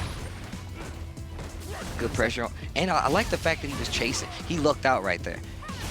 But still, man, I'm not. Look at him. He's using his thumbs. He's a definitely liar. using his thumbs. Wait. He's cheating. No, wait. He actually didn't hit a button with his thumb while the stream was on him. To be fair, he was moving with his thumb. He's not allowed to. Oh, man. Another round. That was actually he hit him with the Punk. Punk literally just did that to him like 2 times in a row. So during that sequence, he actually looked over in the top left corner of the screen. He looked over to Knuckle Dude. Him and Dude nodded at each other. He's like, yeah, that's fair. Yeah. I got hit. And the CA to close out. Man, I'm telling you right now, give Automatic a few more weeks, a month, tops. That boy's going to be DPing crazy stuff. You're going to be jumping, and I got it. No, you don't. Brr. Anyways. He'll hear the jump. He'll close his eyes like, I know you jumped there. Boom! I believe. Let's take a look at the head-to-head. These guys are now West Coast mates, but they're on opposite teams. The records are 17-12 on the side of JB, 11-16 on the side of Young Dankadillas, and of course the rounds. 35-35. That's 50-50 on the side of JB and 23-36 on the side of Dankadillas. These guys have met once before, and Mr. Dank took it, and that was what happened. That was the big switch up. A lot of people did not see that coming, especially if you've not been, you know, properly introduced to Young Dankadillas, but there it is. Here we are, though. Whole different story now that JB's unleashed. He does have Rashid on deck, and Dankadillas exercising his secondary character, G. This might be a big turnaround for Team Inferno. Again, they're trying to take them out, make sure that that Team Psycho doesn't shake up any of the standings, because Inferno right now is fluctuating between 2nd and 4th, like in between those 2 or 3 spots, right? 2nd, 3rd, and 4th. Yeah, it's getting to that point where other teams have to succeed to try to kind of secure that 3rd or 4th spot, because the records are so close, and that's why those rounds are really going to play a difference. Also, let's look at what's left on both teams here. Team Psycho still has Smug ready with that Balrog just in case. And now, of course, you have Punk still waiting on backup on the side of Team Inferno. But here's JB. Backing away, doesn't want to be involved in any of the frame traps the Dankadillas might present with that stand strong, right? Okay, I like him buffering that stand light kick too. Okay. Forward fierce to check, JB not biting. A lot more patience from JB than we normally see, right? Nice jab. Punish right there, get the spinning mixer on top of it. Oh, no punish on the sweep, but either way, Dankadillas getting a couple straight hits now. Okay, and just walking right back to that range. Oh, full trigger available for Rashid. He's rocking that trigger too. Activate. It's going to be a combo conversion. As soon as you pointed at it, I was like, oh, okay. Now it's all Rashid. That's going to hit. No, okay, a little bit too shy off the mark. I thought that was spinning mixer. One more. Oh, no, he already activated that trigger, and that's going to be that first round. I don't blame him. Spend all of it. Get that, secure the momentum. Spins the CA, going to get that first round on the side of JB. And we heard in that interview that Dankadillas has had more significant wins than JB. Despite them playing week after week, he says JB might get the best of him at a local, but when it comes to major situations like these ones, Dankadillas has the upper hand. Right now, JB sitting on the first round very convincingly at that. Nice punish jab to the spinning mixer. The jab interrupt. Okay. Scaling gonna take effect. Oh, tries to go for the command throw, the backdash. Oh, Caught wow. him trying to backdash. Speaking of, big amount of damage. Spinning mixer and this corner control. Meaty crouch strong. Perfect tick throw setup. Oh, oh no! My God, hit him with the N1 mixtape off the wall. Yo, JB. Nah, that wasn't privilege. That's Spider-Man shit, dude. I didn't know Spider-Man was in the game. Oh, dang, you getting wiggity washed right now. In the words of Smug, you getting wiggity washed. You should throw more crouch medium kicks. Yeah. Feel like. I need to. I need to I get in that feel like- range. Fight. Wiggity washed. That's what I got from that little segment between Team Inferno and the teams. Backdash to get out of range of the fireball. That crouching medium kick, he said he needs to do more of it. Crouch medium kick, stand medium kick is really good. They get past that range, you can just do fireball, right? Make them jump, commit to the anti-airs or the air-to-airs. But this damage output, you gotta slow JB down. You cannot let him play. Oh, and he still went through for the Eagle Spike and got the stun. Surprising Dankadillas. Didn't have a chance to block that. All right, he has triggers, so he's gonna have to make something big happen. Activate. Oh. No, sir. No gaps here. JB's going to take that risk. Look at the amount of life. He had nothing to lose at that. Yeah, he could have got a big crush right there had he just waited a little second, but... Oh, crouching fierce confirmed. Oh, full conversion, too. Oh, the last time he used that setup, it was crouch strong, meaty enough to get the throw. JB playing him like a fiddle right now. Empty jump throw. This is not looking good for Dankadillas. Oh, tried to get the splat. He was ready with the HP spinning mixer. Oh, the V reversal this time. Oh, gets the splat. I love him spinning that V reversal. He can still get V triggered this round. Wheel. Yeah, I got the wheel kick towards the later end of the active frames. JB still punishing the V reversal against Dankadillas. I don't know, maybe Dankadillas might have wanted to save it. That's going to be crucial if he had that V trigger, but still spending that bar. Dash up, cancel into C8. That's gonna put Dankadillas on the not playable list when it comes to Team Psycho. Yeah, man, he's out of there. He's out of there. He's gonna be sitting in the bleachers for the rest, but we still have one more chance. One more chance. It's gonna have to come from Smug. It's gonna have to come from Smug. At this point, I feel like Team Psycho is put on. I feel like Automatic is put on. I feel like Dankadillas is put on. I want Smug right now to clinch this out. I gotta be honest, man. It's gonna be tough though. We saw the pregame interview, and I don't know, between them, it looks like Smug was pretty shook. Yeah, it just seems like he's not in it right now, especially when it comes to like how we know how he talks to everybody else. He just seems like he's super confident, very entertaining guy. Just about as entertaining as his set between JB and Dankadillas. Again, JB with nothing but utmost confidence in this character, right? This is his tried and true, his bread and butter, just running over the young man Dankadillas. Yeah, we've been saying ever since season 1 that the fact that this team's makeup is so strong. You got BrolyLegs, who's really strong. You can definitely get some people out of there. Man, that was beautifully done. But you still have JB. So even if you can stop Punk, can you stop JB at full power? You literally have to beat Punk at full power and beat a JB who does not have Rashid in most cases, right? And like that's almost impossible at this point. I mean, we've seen it happen a full season over. We've seen Punk run it back solo by himself versus an entire team. So it's really, really hard to say that you can come out and do that. But coming back up, these guys have met numerous times. Smug versus Punk, Inferno versus Psycho. That's what's going to be next. And it's all on the shoulders of Smug. Let's take a look at the record. 17-14 when it comes to games won versus lost on the side of Smug. 25-15 for Punk. When you look at the rounds, on Punk's side, 59-40 for Smug. 42-32, not too far off when it comes to the rounds won comparatively. But if you look at the head-to-head record, it was a 2-0 for Punk last time these guys met. So I feel like Smug wants revenge. He's gonna need to get the W this time around, and two more after that, because he's gonna have to have a JB, a full-power JB right there next. And Smug needs to find the confidence within himself to close it out, because this is literally the last chance for Team Psycho to make any sort of impact within Street Fighter League. Again, they are up for contention. This is the make it or break it part of the tournament for Team Psycho. This is actually tournament life for them. If they falter now, they're stuck in those last two spots, either 5th or 6th. Fight. Here we go. Punk rocking the cami, taking out automatic on the way over as well, so has to stick with this choice. Smug with the former main Balrog. Stand medium kick, bunch of gray life up there. This is what you're going to expect, right? Punk is just going to keep away Balrog as much as possible with that medium kick and just bully. Space control. That's what she's looking for, right? 15% already gone from gray life and attack. More going. Like, he's just trying to figure out a way to stop this movement from Cammy. Coupled with the footsies of Punk is... Yeah, and I like that too. Ooh, counter hit confirmed. Okay. Backing away ever so slightly. Punk now in this corner, but I think he's trying to create some space. So find a way to corner Smug, just off the mark from the V reversal. Nice movement from Smug in anticipation. I'm pretty sure that was on purpose. Just walk back, got right out of the range. You're absolutely right, Steve. He knew it was coming. Oh no, the early swing is going to be a knockdown in the corner. Take throw. Look at the stun. You got to be careful. Answer all this the way time. Down. Corner to corner. Set up too. Full CA available. Oh, that could have been big, Steve. The throw. Oh, back throw. Any super into confirmed critical art? Oh my gosh. So yeah, I think Punk, as soon as he got into Smug, any sort of block string into an uppercut into critical art would have chipped. Oh yeah, it definitely would have chipped. Caused a little bit of panic and stir for Smug. I like the check.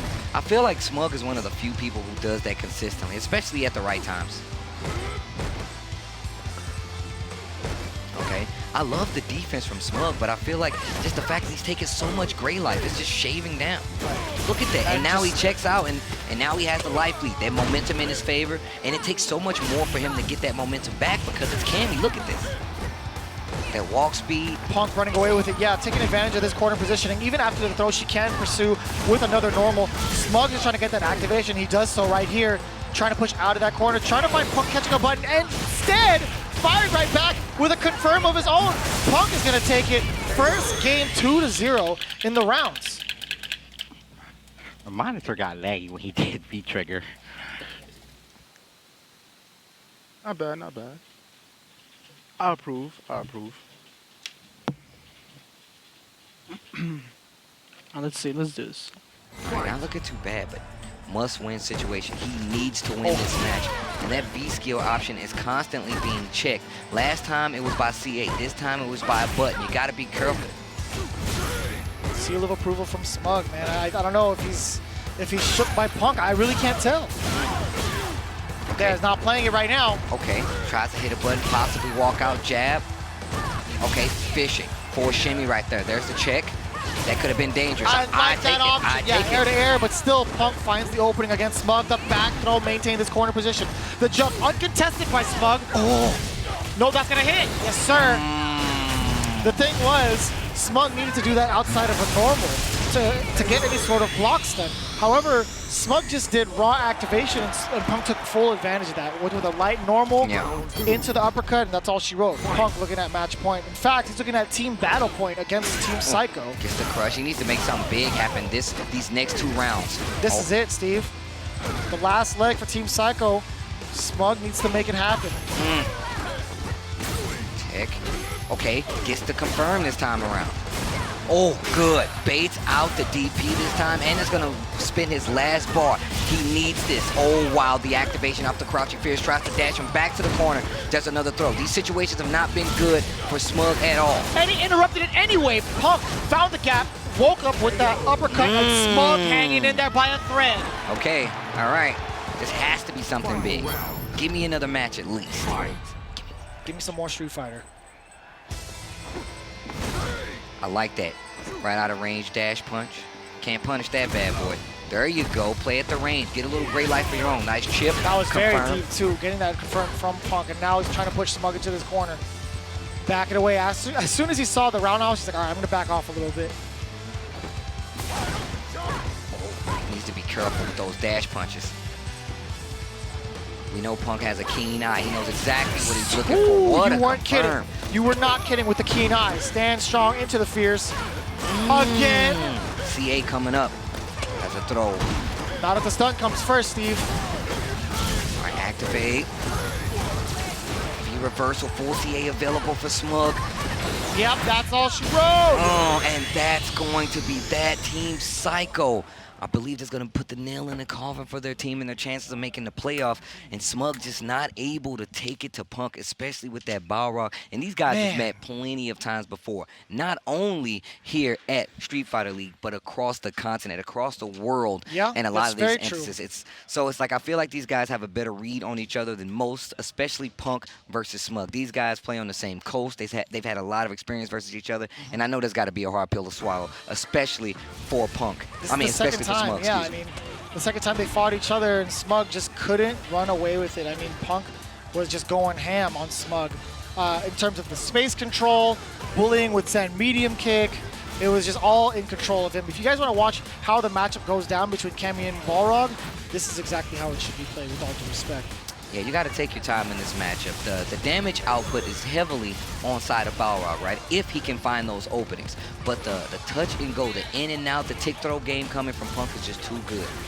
Confirms as well his willingness, and willingness to just hit and pull the trigger to get out of these tight situations is something that really helps him out. Full CA available, V reversal, a bunch of Gray Life, and then you get the cash out right here. Look at all the Gray Life to cancel into CA and close out the hopes of Team Psycho of making those playoffs. I mean, a valiant effort, especially throughout the season. However, I mean, Team Inferno, the last season's champions for a reason, and I feel like this is them getting back to that very comfortable spot. I'm not sure how Team Psycho is going to recover from this, or just, the morale of all the players, They have no choice. I mean, They're just done. the morale of the players, right? Like, I mean, that's we still have time here left, so I'm very interested. I hope that they're able to come back from this, and not only as a team, but as players. I totally agree with you, Steve, and it's really unfortunate it went the way it did, but they still have another game to play, another week to play. In the meantime, we have to hear about Team Inferno. Hopefully this boosted their morale as well, because they suffered a very, very tough defeat from last week. Now we get to hear more from the captain and the team standing by with Rip on stage. Alrighty, I'm here with Team Inferno. You guys had a bit of a slow start this season, but you guys are really putting it back together. How are you feeling right now, Punk? Not so good, to be honest, I wanted to be first, second. Being fourth place is what's the word for it? Can't think of it right now, but it's like it's bad. It's a bad look for me, since you're looking a little nefarious. Oh, you remember that word? Yeah, but I feel like my points are so much higher than every other player combined here that I should be number one. Yeah, but you start off really bad. JB, though, you've been doing really good, right? I wasn't trying at the start. How are you feeling right now for this one? I'm feeling pretty good. I'm just glad we got the win. Hopefully we can solidify our place in the finals and, In smoke Japan, okay? Of course, we were talking earlier before, and the first half of the season, Rashid was banned a lot, but, he's obviously unbanned now. You're looking really sharp with him. How do you feel going into the playoffs probably? You guys are most likely locked in, pretty close. I feel really good.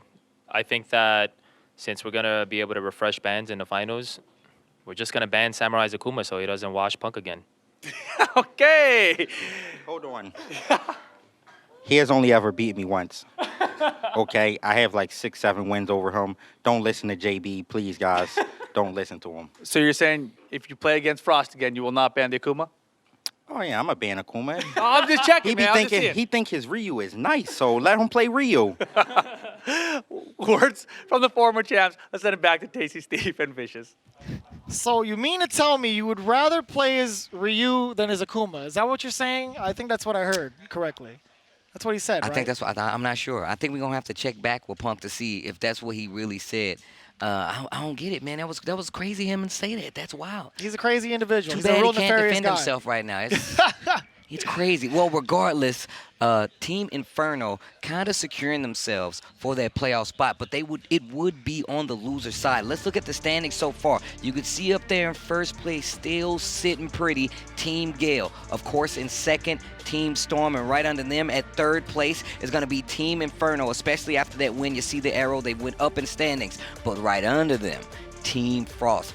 Very close with the same record at 5-4, 4th place is where they stand, and Team Spirit at 5th place with 3 and 6. That is a hard pill to swallow, but we still have that 3-way tie. It's looking like we're getting closer and closer to it. But at the bottom, and probably not going to make that playoff showing, the young team, the Young Gunners, Automatic, Dankadillas, Smug, and that's going to be Team Psycho.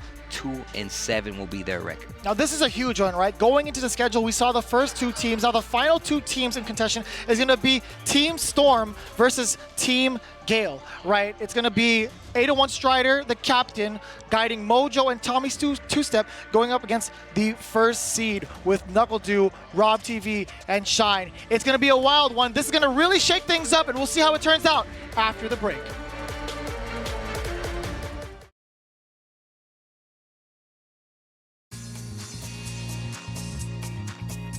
Oh, worn out already. Back for more! Can't start the show without the star.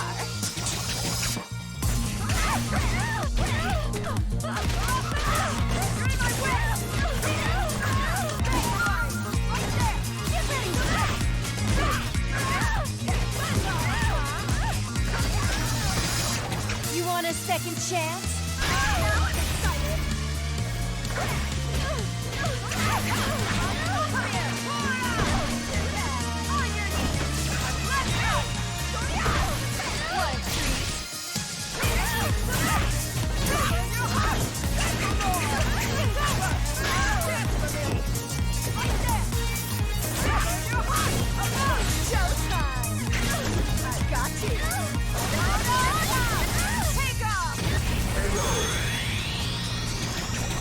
Poison wins. Being gossiped about is proof of my popularity.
Welcome back to Street Fighter League. Things are getting tense, and to give you the words, it's going to be Tasty Steve, Vicious, and man, these matches are getting so good. But first, let's take a look at the standings as we get closer to that playoff picture. At first place, you see Team Gale led by Knuckle Dew. They're trying to get to that final. Right under them, you see Team Storm coming in at 2nd place. Team Inferno sitting at 3rd, trying to get to that 1st place spot. They want that top seeding, especially if they want to get close to Japan.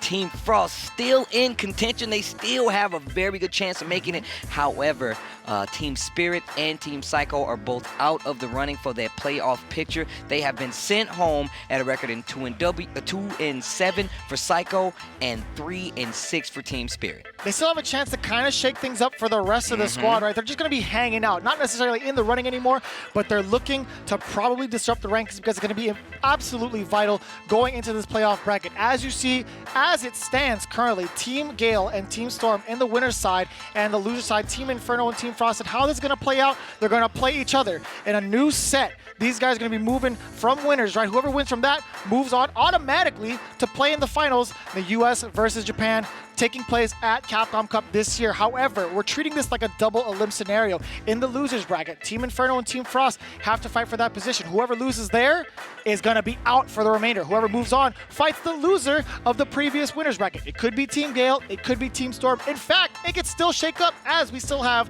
one more week here in Street Fighter League. So that's going to be the playoff bracket. That's what you could expect going into week 10 as well as the finale.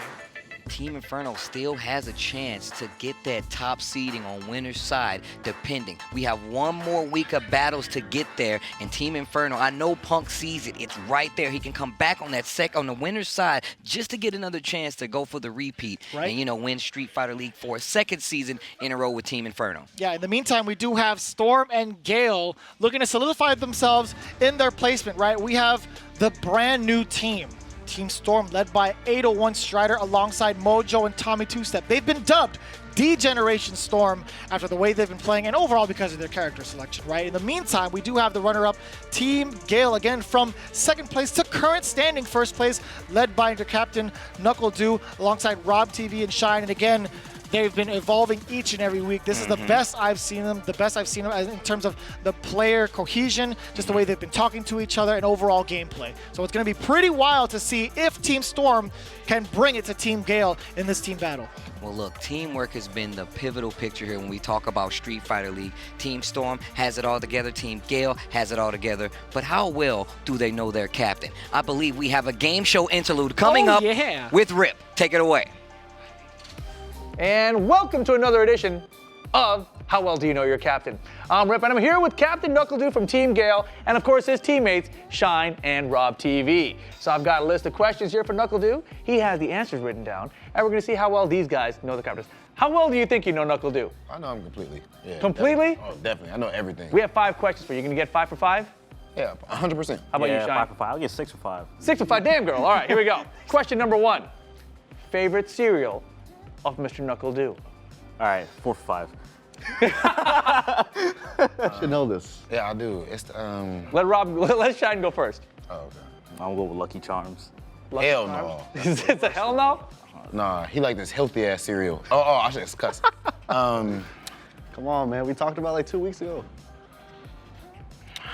I know it's another one, but he like the Special K yogurt, the Special K yogurt cereal. Uh-huh. What flavor? Is that part of the question too? I mean, it's a favorite cereal. You can't just do, that's too broad. What flavor? What do you mean it's not too Special broad? K? He should know. If What you had to flavor? just pick a flavor. Okay, strawberry. What's the answer, Dew? Good job. Strawberry Special K! Wow. Yo, this is a competition, which it might be now. You're up 1-0, Shine. You're losing this one. Yo. All right. I'm disappointed. Anyway. Question number 2. Favorite anime of Knuckle Dew? Death Note. Death Note? How about for you? Attack on Titan. Attack on Titan. Is it Death Note or Attack on Titan? Shine's supposed to be my best friend, but he got it wrong again. What? Come on! Attack on Titan! Yo, what's up? 2 in a row for Rob TV Shine. Did I not tell you how hype I am for season 4? Yeah, but you Come like. on, man. Can I get like half a point? I didn't even finish How do you Death get Note. half? Death Note isn't even related. Oh my god. Are you serious? You had a half a point for Death Note? All right, let's move on. Number 3. Question number 3. Who do you think is Knuckle Dew's favorite player? In the world? In the world. Favorite player in the whole world. You gotta really think hard about this because I barely talk about him. Yeah. He's giving you hints. I'm gonna give you a hint. It's probably neither of you two. Damn. Jesus Christ. Am I right? Yeah. I'm right. See, I get half a point, Chuck. See that? That's how you get half a point. Can I get a hint? Like, did Yeah, you come play on, your that's character? Like, up, come bro. on, bro. All right, yeah. You gotta give us something. Japanese. All right, that's a lot to work with, I guess. All right, Rob, you go first. Fudo. Fudo for Rob TV. How about you, Shine? I'll go Bonchan. Bonchan or Fudo? What do we got? Neither. Oh, on, that's bro. mad random. Come on, son. I knew they were gonna get this wrong. That's random.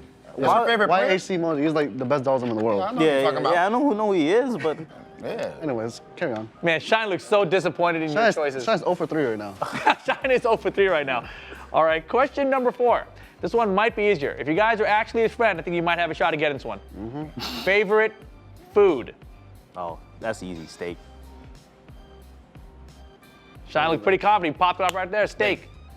He don't get the point because he sounded mad confident. But yeah. Mad confident, bro. It's steak.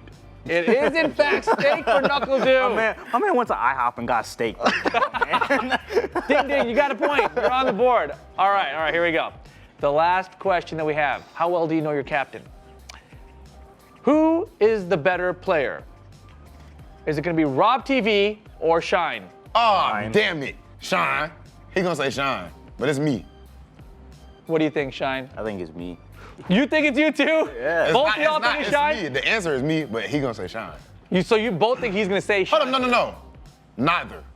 That's what I'm gonna say. Final answer. You say neither. What do you say? I just say me. Shine says Shine. What's the answer, Knuckle Do? Doesn't matter. I carry both of them. Dang! I know he's gonna say something. Kill a bitch. I know he's gonna say something like that. Wait, Well, so Rob there got you it have it. right? Yeah, I definitely got it right. Oh my God. You get it right. That's neither. Rob wins. Congratulations. I got 4 out of 5. Ding, ding, ding, ding. 4 out of 5. I'm OD. Rob TV, Hollywood Rob TV, gonna be our champion here today. I'm so bad. On this edition of what? What is this thing called? How well do you know your captain? Good luck to you guys today, whoever you play. How well do you know you're a captain? How Man, well do you know your segments, Rip? Come on, Alright, man. Our man. second time doing it. That was the first time ever. What do you mean? that's hidden footage, man. We can't tell them. We can't show them all the how well do you That's know your fair. captain. That's We also can't fair. do that, okay? I was cheating. I would have got 6 out of 5 like Shine predicted. Man, Damn, girl. Rob TV feeling himself so hard. I mean, he's gonna say Shine, but the answer Yeah. is me. That was pretty good. He's like, That I know was he pretty said, even good. if he said that was an option to select, right? Even if he says Shine, I'm actually the better player. I've been carrying. Statistically, he's right. You can't call him out on that because Rob has been he's been putting in most of the work. Well, this is definitely true. I mean, he is up for MVP contention, but I'm more concerned about the order of these players and the character bands. Rip is on the stage with both our captains. Here I am with the captain, Storm and Gale, our top 2 teams currently in the standings. You never know how things are going to shake up, but you guys are going to face off right now. Who do you want to ban this time around, Gustavo? Well, after a lot of thinking and deliberation, we're going to ban Ryu. We already saw what Mikey can do with that character. Obviously that character's a problem. We can't have Ryu around. Okay, Ryu's a interesting ban here, especially on this team. Knuckle, who'd you like to ban from these guys? I think we're gonna ban Fong because Joey's Fong is kind of scary. He was smoking Rob earlier, so we're gonna ban Fong. Yo, Joey, you got a Fong? Of course. All right, it might be semi-legit. I didn't believe it. All right, so Ryu and Fong. Final answer. Yes. All right, player order. We're going to have Tommy, Joey, and I'll anchor. Same player order always. Tommy, Joey, G. Stavo. It's gonna be Rob TV, Shine, and then myself. Rob, Shine, and yourself. Let's throw it back to the desk. Weird bands. Some very strange bands, to say the least. I think there's a glitch in the system in 801 Striders we have. I don't think that they understand the severity of the situation. Nope, One, they definitely don't. I mean, we just told you guys that whoever is in that first and second place, all you need to do is win one match, and you basically go to Japan That's at true. this point, right? That's true. You are to face off against Japan. You know, Mojo having a Fong, I feel like he has a stronger handshake than him having a strong Fong. I'm just Definitely saying. true. That's definitely true. I mean, what do you're going to take on Team Gale? First place Team runner, Gale. the runner-up from first season, and number 1 this season, and you're not going to ban any of their strongest characters. You're going to waste a ban for what? They do realize that Inferno can actually creep up and change it, like change sides with them, depending on how they do next week. I mean, if Team Inferno comes back and get that spot because of something that happens right here, it will be on the both of those guys. It won't be on anybody but themselves, especially for these weak character bans. But this week's team battles will be right back after this break. When we come back, it's going to be Team Storm going up against Team Gale, and whether they think so or not, it's super important. Stay tuned.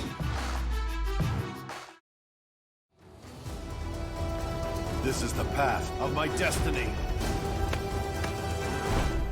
Come on!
this week's team battle, we're back Street Fighter League. We got the character bands. It's gonna be Fung and Ryu. What? For some reason. Was that, so that was real? That was definitely real. That was definitely real. I guess they want to take the team on at full strength. I'm not sure about the strategy considering we have some of the best players in the country with Team Gale. I mean, you have a Capcom Cup champion, you have Rob TV, you got Tommy Two-Step on the other side. This is the head-to-head graphic. The crowd favorite on the side of Tommy Two-Step. 18 games won, 12 games lost. Look at Rob TV, a self-proclaimed MVP. 15 games won, 11 games lost. Rounds, look at it just the same. 41 and 28 on the side of Tommy, 37 and 26 on the side of Rob TV. But the last time that these guys played, it was 2-0 on the side of Rob TV. Now, I mean, if we're talking about MVP contention, look at the stats on the side of my boy Tommy. I'm just saying. I do like Tommy's numbers, honestly, and they're still in second place. It's his first season, and he already got more wins. I agree. He's adapted very well. He's got himself acclimated with his team as well as the format here in Street Fighter League, and I totally agree with you. I think he's MVP material. And I do want to mention that the last time they encountered each other with the head-to-head, you saw 0-2 on the side of Tommy Two-Step. Now, Gale actually completely washed Team Storm the last time they met. Now they want to go full power at each other. I feel like this is more of a pride match, if anything. And pride can cost you a lot of money with more than $100,000 on the line. But here we go. Team Storm versus Team Gale. It's going to be Tommy Two-Step versus Rob TV at full power nonetheless. This is raw character matchups. They said they don't need the bands. They just want to fight these guys. And it's the same order, by the way. It's actually going to be the run back between the two. They must be feeling a lot more confident. I mean, it has been weeks on top of play. Maybe they feel like they've gathered enough strength to do so. Nice cross-up with the jump light. Nice EX Rasenha to stop that pressure. Not even going to let Tommy Two-Step get started with that stand strong again. That could lead to a lot of frame trap scenarios or just pressure overall, but Rob TV shaking out of it. The damage and the carry, double dash over, Tommy Two-Step not biting. I like that. Stands up, goes back to crouching just to make sure. That low forward will definitely be a problem. That's 10 medium punch. Gets the throw. Back to the middle of the stage. Violent knee drop once again. Hitting really low on the knees right there. The knee drop on the knees. Gotcha. Lower half of the body. Right above the shins. Completely whiffs this time. Rob TV. Big crush, even bigger damage. Last time we saw this combo, he didn't get the connection, but the whip. That's gonna give Tommy Two-Step the first round, and it's 2 out of 3. Big old handshake there, granted from Tommy Two-Step. Big crush counter, finish the deal. Starting off really strong again.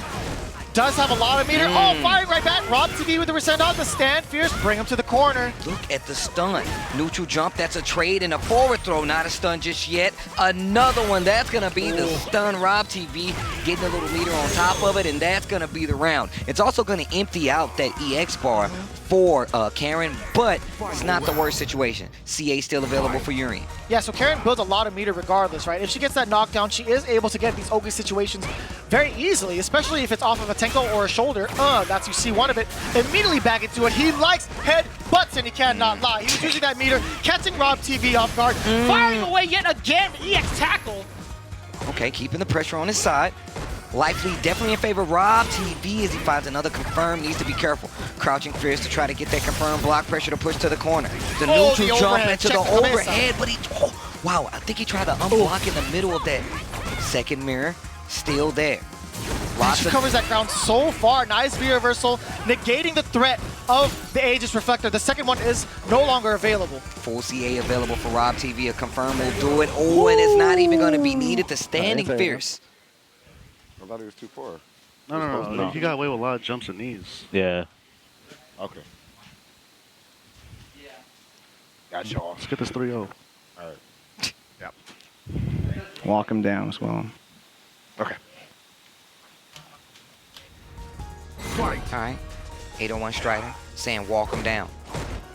Rob TV's down back is super strong though. The fact that he's able to stay comfortably at that range. Can't whip punish it. You can't whip punish that. The dash up in between the standing fierce and Rob TV. It's looking good in the second game, first round.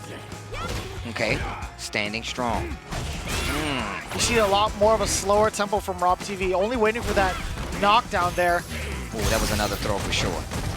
Great defense so far. Again, not biting for any of the throw baits, right? He's just standing still, taking all these blocks. Yeah, he's not risking anything. If Tommy Two-Step had thrown in a grab, it might have changed the story, but Rob TV with impeccable defense, first round of game 2. Go for it. Wow. No button, just ran all the way in with the command dash, a forward throw. Rob TV. Oh. Hey, he was ready for it. They was ready and that. Stun. But it's not going to be enough. We might see a reset. Oh, just full damage. Oh, no, it is a reset. I told you, Steve. I called it. I told you all along. Oh, words from the MVP, huh? Can't believe they didn't ban any character. This is already creeping back up the wrong way. I'm just saying, man. You could have banned somebody. Could have banned Karen. You definitely could have banned Karen. You know what would have been Wait, the did meta? they ban Karen before? No. No, they did not. So the bans from last time in week 4, the last time they played each other, it was Mika aimed at Mojo and Ibuki aimed at Shine. I feel like if he had, it would have been funny. They're like, oh, gentleman's agreement. We're gonna probably ban like some wacky characters, which is what I assume. That would be really funny if Storm was like, actually, we're banning Karen. Right? See, that's what was supposed to happen. That's You're what supposed to should try have to happened. take advantage of it. Just like my boy Tommy Two-Step got taken advantage of by Rob TV. Ouch. Yeah, man. What a It transition. wasn't nice. It wasn't nice at all. But Rob this, ain't nothing nice to mess around with, man. yeah, this definitely He's serious true. business. That first round was looking pretty good. Rob TV made some changes, though, and look at all that. Look at all the gray life on the side of Tommy. And just like that, you just lost 15% for no reason. Gets the sweep. And again, just walking him down, too. He wasn't even close enough to threaten with the throw. Rob TV, nice and easy. Then Tommy Two-Step trying to break the defenses of Rob, just impeccable, impenetrable. I think he had, this is a little shimmy as well. Oh, wow, the anti-air. This is right after the coach was like, look, man. He goes for the knees a lot of the time. Goes airborne a lot of the reset time. that you called out. Oh, man. 2-0 on the side of Rob TV and Team Gale. But now we got Mojo coming up. A full power Mojo who's going to be going up against Shine nonetheless. And he has his Ibuki. You know what would have made this easier? If you banned Ibuki. But you can't do it again. At least you would have had a Karen. Let's look at the head-to-head. Online Warrior versus crowd favorite. Let's check the numbers. 13-13 when it comes to games won and lost. That's 50%. For Mojo, games won and lost on the side of Shine, 8-13. If you look at the rounds on the side of Shine, 20-30. That means he's won 20 rounds, lost 30 rounds. On the side of Mojo, 33-33. He's at a 50%. And these guys have met before, but it was 2-1, a close 2-1 on the side of Shine. I say close 2-1 only because 2-1 is not 2-0. Oh, yeah, by default. Right. I think that's like, oh, okay, well, it was close enough. Right. Honestly. I don't want somebody, And you know, there's somebody in the chat right now like, oh, man, it wasn't even close. He actually got a perfect one round. No, but he won a game. Okay. That's all that matters. I want you to make sure you tag Tasty Steve in whatever post you find. If you want to say it wasn't close, you let him know. Why would you do that? I don't know. Just so you could be like, it was close. Listen, it was 2-1. How far is 2 away from 1? It's 1. Exactly. Got it. I'm quoting you. Tag me in it, too. Right. Armika I got you versus back, Steve. Don't Ibuki. say I never did stuff for you, all right? You're right. This is true. I got This is you. true. Damage definitely going to be on the side of Armika in this situation. But if these mix-ups get started, Ibuki is going to be a problem. V-skill, that's something you have to be aware of. Those kunai able to control neutral very well, and you know Shine's well-versed. No check on the dive kick, or the drop kick, excuse me, so far. Yeah, that's a meaty peach. Not going to be able to punish. Okay, that stand medium kick gets a brimstone. Oh no! Tried to go for the command throw early. A drop combo on the side of Shine gets hit by the V skill. That's gonna be a confirmed. Oh, and you talk about the mix-up wow. potential that Ibuki has, which is exactly why she's such a threat and unscaled, right? 2 hits going into it. Let the kunais rip. And the instant Where's the overhead. hitbox, Steve? I have, Where's the hurt box, actually? I don't know, man. Where is it? I can't tell. Nowhere to be found, man. Nowhere to be found. Round number 1 goes to Shine. Fuzzy setups, you got to be aware of it, man. It's part of the Street Fighter mechanic. Boonalana Lulana. I'm sorry. That was the song, man. Can I get it one more time? Boonalana Lulana. Got it. Okay. Challenge with the standing strong from Armika. Mojo can play a very slow-paced game, right? One of the reasons 801 Strider said he picked him up was because he wanted that explosive nature of his character. Mojo plays a very fundamentally sound Mika as well. Doesn't like to overextend too much. Takes instruction pretty well. Ooh, yeah, counter nice. conversion off the Soulbot kick. Caught Shine walking forward, and the bait, same side. Goes for the EXDP this time, the Kazaguri. Get off me. Check with the low medium kick. The drop kick again, uncontested, backing away. Shine doesn't want to be a victim of any command grab setups. Out of jump there. back. That stand medium once again. V-skill. Another kunai. More than enough left over there. That's right, but he does need meter to make it even more effective and treat it kind of like a dive kick where he would keep the person in place airborne or even grounded, right?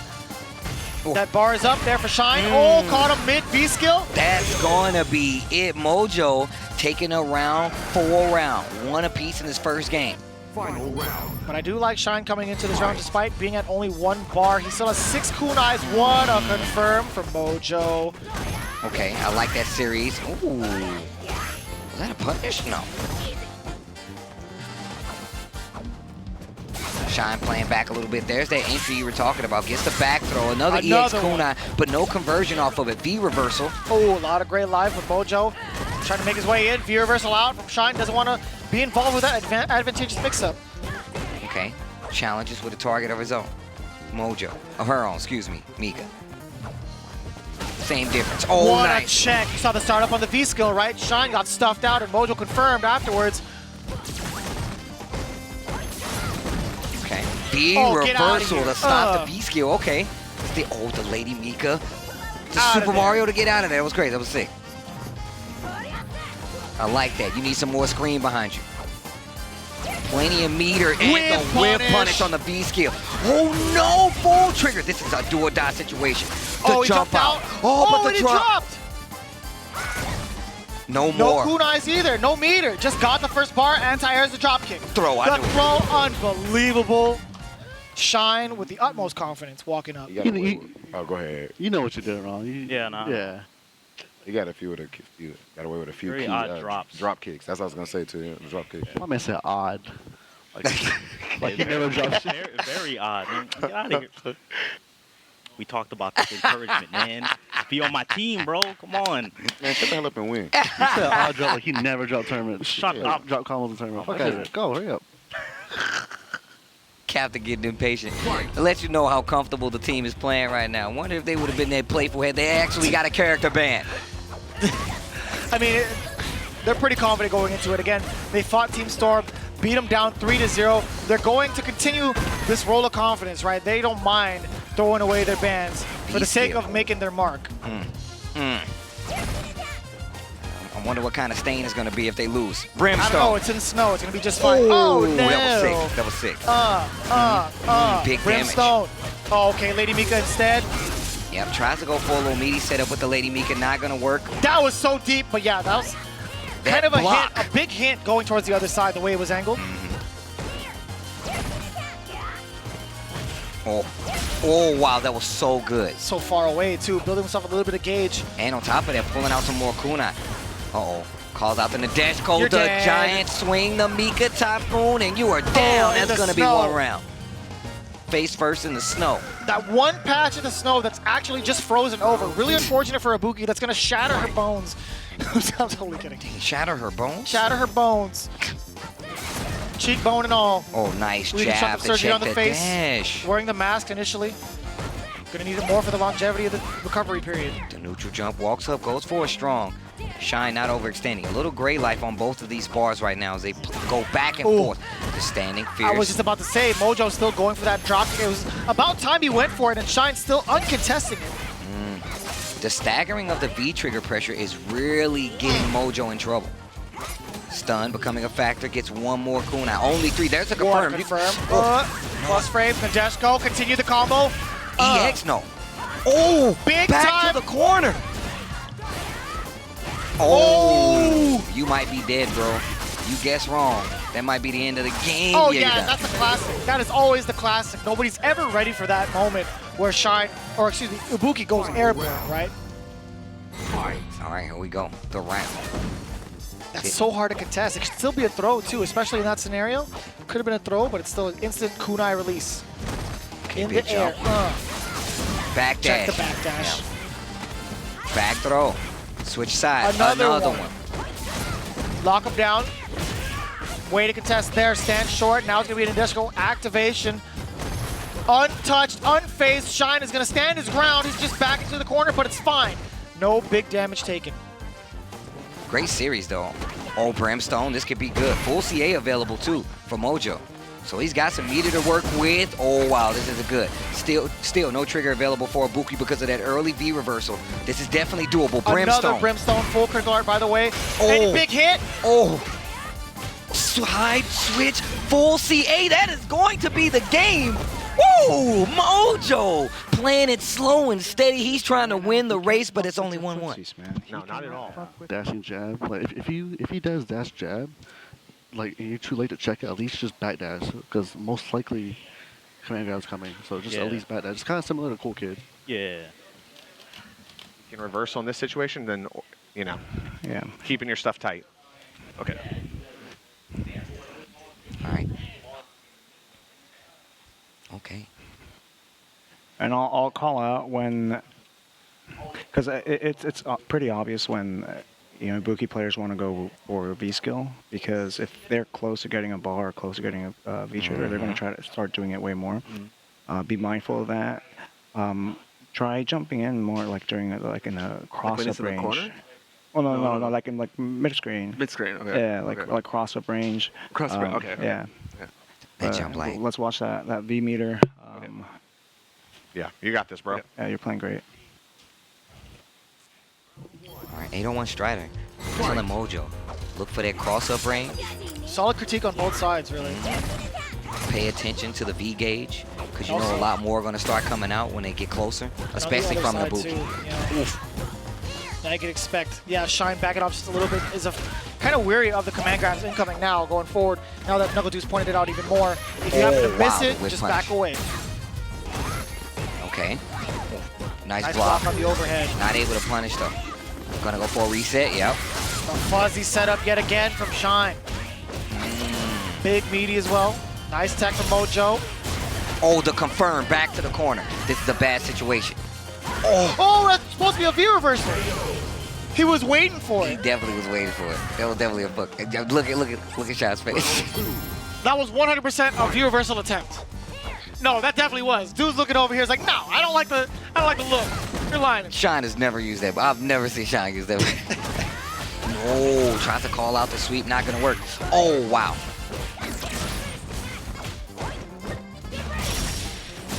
Oh no, sit him down. Reset, same side. Nice block there from Shine, using the V reversal properly this time. Instant challenge too. Nice, that stand light kick just to get the confirm. The jump out by Shine, gonna spend a little meter. Taps him on the legs on the way out. Life lead in favor of Shine this time around. And there's the backdash. Very weary is Shine. He's in that range for the drop kick. There's the V reversal. All right. Shine counting on finishing this without a trigger. That's going to be a lot of damage, and it's going to recover back to Gray Life. But it's probably going to give her a trigger or really close to it. Oh, that's going to give him trigger. The Kaneko Man Buster just way too much damage. Shine now does have trigger. Mojo has to stay grounded. Shine can't snipe him out of the air, if that's the case. Oh. Man, this song is... It's hitting. It's kicking. Goes for the V reversal. Okay, all right. Oh, not enough. The meaty stand strong was all it took. And that's gonna be that. Shine takes it with the Ibuki 2-1 with the Ibuki nonetheless. That's gonna put 801 Strider in the OCD position. Yep. He has to beat the entire Team Gale, starting with the Captain Knuckle Dude. And then you gotta go through two other players with their mains. You got to go back to Rob, too. You could have stopped them. But let's take a look at how it all went down between Mojo and Shine. And again, that last instance, I do want to reiterate, Mojo did block successfully. He blocked the V-skill, or the V-trigger, leaving Ibuki at -2. But, man, it was just an unfortunate sequence, man. And that's so hard. That's exactly what he hit Mojo with afterwards, further on. Yo, when I tell you this second game was actually crazy for Mojo. It was actually crazy. Playing nice and steady right now, no kunai. And that's what you want to look for in this matchup. But he was still ready with the anti-air and got the throw. I definitely felt that throw coming. A lot of brimstones came from Mojo, but this situation right here, side switch, and the then confirm. The confirm into the critical art. Nice and easy off Look that at this target confirm as too. well. Stayed on the same side. But that last coincidence, Mojo, I think he wanted to go for a command grab or delayed normal, right? And Shine just happened to V reversal. I quote V reversal towards the end. I don't know, man. That was just unfortunate. But again, that last sequence you saw with Mojo. I ain't buying. That was a V reversal. He got the hit on Shine to deter him from going forward. Then he tried to dash up and got clipped. And then towards the end, he got hit with a meat. It still could have gone either way. It was really unfortunate. Well, look. 801 Strider is in the worst position right now. You have to beat the entire team. He's Gale in the best solo. This is what he wanted. This is actually the best If he's going to throw away his ban, you know he wanted this OCV position. Take a look at his stats. He's feeling real confident as he's coming in 13 and 11, 32 and 28 with the rounds. However, he is currently at a loss against the other captain of NuckleDu. Let's take a look at his stats as well. 21 and 7, a very, very high positive percentage, right? You got 47 and 22 with the rounds. And again, holding the W over 801 Strider. We might see a repeat from week 4, or we just might see the tables turn with 801 Strider. Well, this position that these guys are both in, outside of Team Gale, Team Gale's pretty much securing their winner side showing in that bracket in the playoff section of the season. That's right. Yeah, Gale with not really much to lose as they're approaching week 10. Even so, they're still going to be in very great shape, as you just mentioned. But Storm, round 1, they might get shook up. Who knows? You never know. Stand medium kick. What a whiff punish. And you mentioned that before in earlier weeks. Just anytime you see G in the fireball, there's still a lot of recovery There's a lot of frames recovery on it. So if you can call it, oh man. NuckleDu gets the early stun. He's got a little meter on top of it. Not going to kill, but this situation, this corner is not your friend. Triple stand, light kick, double, excuse me. All right, no perfect. We got a jab in there. Let's get started. He was actually upset if you saw the top right. NuckleDu shook his head. He's like, dang it. I really wanted that perfect. All right, here comes G. 801 Strider also with a smile on his face. Okay, standing fierce. You. And he's right outside the medium kick range too, just like that. Yep, trying to poke NuckleDu down as well as walk him down. Oh, the jump back. I like that. That gives you a hard knockdown too. So Jump that's strong? Good. Yeah, it just slams him to the ground. Oof. Okay, the confirm this time around. All right, takes the throw and backs up a little bit. He tried to react to it. Oh, couldn't react to that side switch though, and he puts him back in the corner. NuckleDu finds a hit, not able to convert. Tries to walk back for the shimmy, but look at the trigger, still available for NuckleDu. Trying to lock him down in this pocket, but the activation from NuckleDu and the side switch allowing him to freely roam. Big damage. A ton of damage. Anti-air? No, he's out of there. Oh, he jumped again. I thought we were going to see a V-skip. Yeah, I was about to say, I'm doing it all. Light it up. Light it up. Do you think... I don't know about that combo run. I feel like Strider may have been able to juggle. I actually think he could have just wheel kicked to get the kill. He did dash punch, correct? Yeah, he dashed. I think he did dash punch with V-skill. Yeah, I think he could have just did wheel kick. Wheel kick would have carried to the corner. At least would have carried you to the corner. You could have had to guess about, spinning the meter. Okay. Good confirm. Stand jab, crouch jab, gets the dash punch. All right, this third round looking a lot better in game number 1 versus NuckleDu. Oh, okay. All right. Just called it right. NuckleDu went straight for the EX dive kick. Caught the mark. Okay. With punish. Ow. Anti-air. Still game 1. Stand light kick. I thought that was actually going to get hit. Activation. Look at the gray life. Try to go for the cross up. Nice block on that cross under though. Oh, big punish. And he has triggered. Activate. Wheel kick. Carry him more. And that's what I was talking about. Look at the damage cash out on it. Oh, you can't anti-air that in time. NuckleDu just not enough for the CA. But doesn't matter what your name is. Gets the counter hit and finishes it up. Okay. Footsie game's pretty even. I think you're definitely doing well. Okay, I know what I'm missing. I need to... Yeah, he's doing a lot of delayed light strings with Kenny. Yeah. So he's trying to clip my buffers. Yep. That's actually really smart. Yeah, that walk stand light kick you saw right there. One of the best buffers in the game, if you ask me. Just tried it right now. NuckleDu again trying to clip, but Strider using a high priority normal with that fierce. Yeah, and that's when, like, a lot of times you see people get those crushes in that range. That's why you see that fierce right there. Try to get that big damage, but now as you get closer, that's where that fireball is going to pay off a lot more. Ooh. Nice conversion. Big adaptation coming from Strider and the corner carry. Is NuckleDu going to bust out with EX uppercut, or is he going to start with the dive kick? Oh, that could have been it, actually. Needs to be careful with the pressure. Tries to get out of that walk down, but still. Oh, anti-air. Big anti-air. Close enough to get the punish. You want to be careful doing that move next to the corner because that pushback is not going to be as strong. No. Dang, that was a big counter hit conversion too. Crouch strong and the stand strong. Oh! Yeah, that V-skill still has start up and you're stunned. Uppercut. Done. Let me get some throw. meter.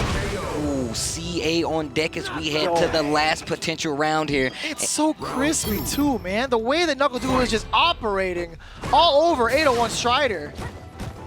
Are you sure you want to keep banning the way you guys are banning? I don't know. Well, I guess they feel like they've already secured their top 4 spot, right? And they just plan on playing it out in the play. I feel like that's what they wanted. They just wanted to play the team in full power and get that playoff contention. These guys are still competitors outside of this as well. Yeah. Hey, Strider is actually still competing. Reset goes for the roundhouse and the stun power of the earth. No reset. A lot of scaling involved, but still look at the red. She's bleeding. Backdash. Can you block this? Oh. Okay, out of the corner. And the switch. Needs to be careful. This is where NuckleDu shines. This tap, stand, light kick pressure. Ooh. Oh, speaking and of, he saved the meter with the wheel kick. Oh, wow. You saw the light-to-light connection? Strider 801. Again, G's light kicks are amazing. They go so far and it's such a great buffer normal. We're seeing it in full effect here. Tied up in game 2. Strider trying to hang on. No anti-airs available. He's been getting more consistent with those anti-airs. Those side switch again. Jeez. Worked out like it did in the first game.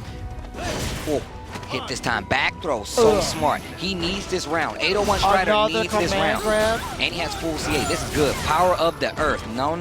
Wake up EX. Oh, he got clipped by it at the last second. That V-skill rarely shown and rarely hit. That's deep. That wasn't a punish. You're right, Steve. I'm glad you literally took the word right out of my... Looked me in the eye and stole my word. I understand. See, yeah, wheel kick would have worked.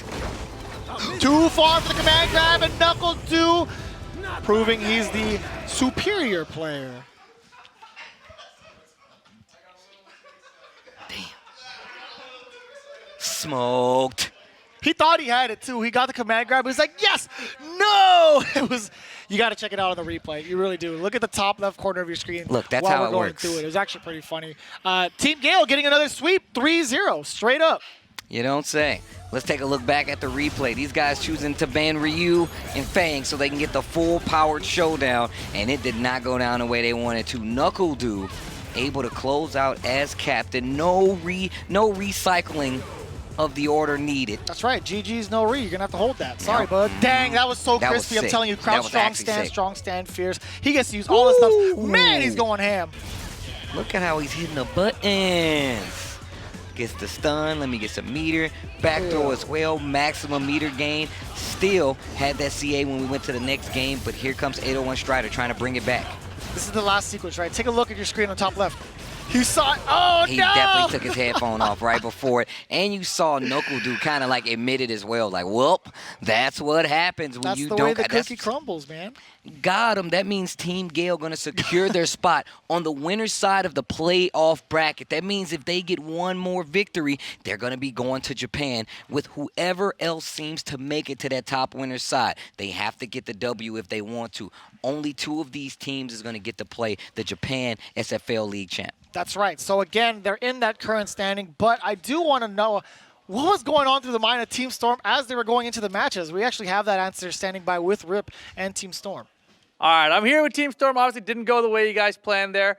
But, you know, now you guys are still in second place. However, it's a 3-way tie. And you guys are only ahead by, I believe, like a couple matches. So now literally anything can happen, and you guys might be bumped down to loser bracket. You know, walk me through the ban decision there and, you know, whether you think that was a good idea looking back at what it is after this set. I would have done it again. I don't think any of us played to, our potential. I mean, we got wiggity washed. That's what happened. Wiggity washed, indeed. Maybe you should have tried your Fang out. Maybe. It might have worked. Who knows? Do you know if he's a Corsical forward character or a charge character? I think he's a charge character. I think I got you. Busted on the spot. Well, obviously it doesn't work out for you guys here today, but, we have one more week of action to see who's going to be in the winner bracket. That's obviously a huge deal because, one match from there, otherwise you got to get 2 from the loser side of things. So we'll see what happens. You guys are on the edge now. But back to the desk. We'll see what happens next week.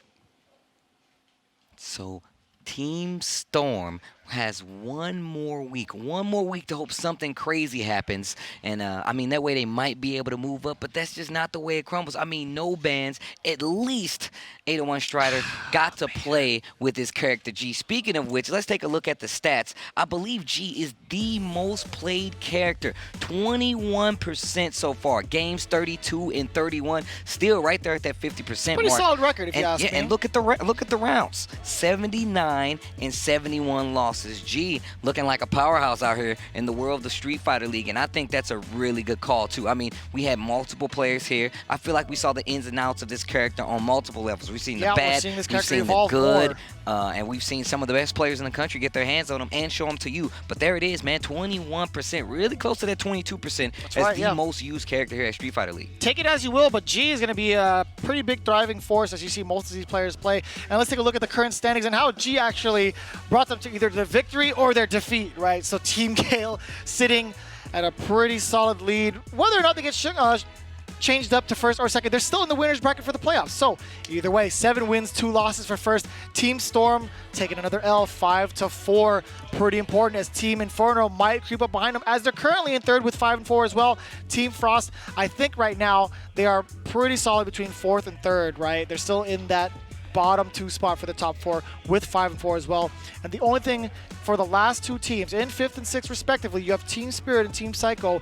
The most they can do now is potentially deliver some L's to the other team and then shake up their positioning. In the meantime, what we have, again, these top 4 teams going into the playoff bracket. You see right there, it could still be changed up. Team Gale absolutely staying in the winner's side of things. Whoever they play is going to be, obviously, they're going to go move on to the U.S. versus Japan finals, right? So whoever's in that spot winning moves on. The loser side, however, has Team Inferno and Team Frost playing in that first round. It's a double elimination style. Whoever loses here is eliminated for the rest of the playoff. And then the loser from the winner side moves on to fight the losers round 2. Whoever it may be, the winner of that is going to be the second team to fight against Team Japan in the finals over at Capcom Cup this year. So if you think about the fact that Team Storm is only a few matches ahead of Team Inferno, that last set meant a lot. That last team battle did a lot. And that's why we were kind of talking about that. Everybody is battling for second place essentially at this point. And we spoke about how important those rounds, how important every match was. And that's what's going to play a major part in this playoff bracket. Now, as we move on to next week's matches, this money is still looking really good for those last remaining teams. At 3rd place, you're still going to get that $12,000. You might not be able to play Team Japan, but at least you'll have some money to go home with. At 2nd place, you're going to get $24,000. That means you were there, but not quite close enough. 2 is not a winner. 3, nobody remembers. But the first place is going to go to $90,000 prize pack, and that's a lot of moolah. I tell you what, more than $100,000 on the line, and that's what these guys will be fighting for. 3 teams still fighting for that second place spot to get as close as they can to that big prize pool. That's right, and we're rounding it out to our final week of team battles, and this is what you have to be expected for next week. Make some space for Team Inferno and Team Spirit as they're going to start us off for the first team battle of that week. And then following it up, Team Psycho looking to shake things up and possibly move Team Storm down a rank if possible, right? Team Battle 2, that's what you could see. And at the very bottom, Team Gale solidifying their spot in 1st and 2nd, trying to shake things up against Team Frost. Is there going to be a significant change up in the top 4 spots? We do not know yet, but best believe it's going to be a fun journey watching it all go down. Well, look, tensions are really high. Like I said before, a lot of these teams are still battling. 3 teams, exact, are still battling for that second place spot. So next week's teams battle are going to be pivotal. I mean, these guys understand that it's a lot of money in between that 2nd, 3rd, as well as 1st place. And we're going to have the rest of those team battles till decide next week. Please join us. Street Fighter League Season 2 is coming to an end, and you don't want to miss any of it. We will see you guys next week.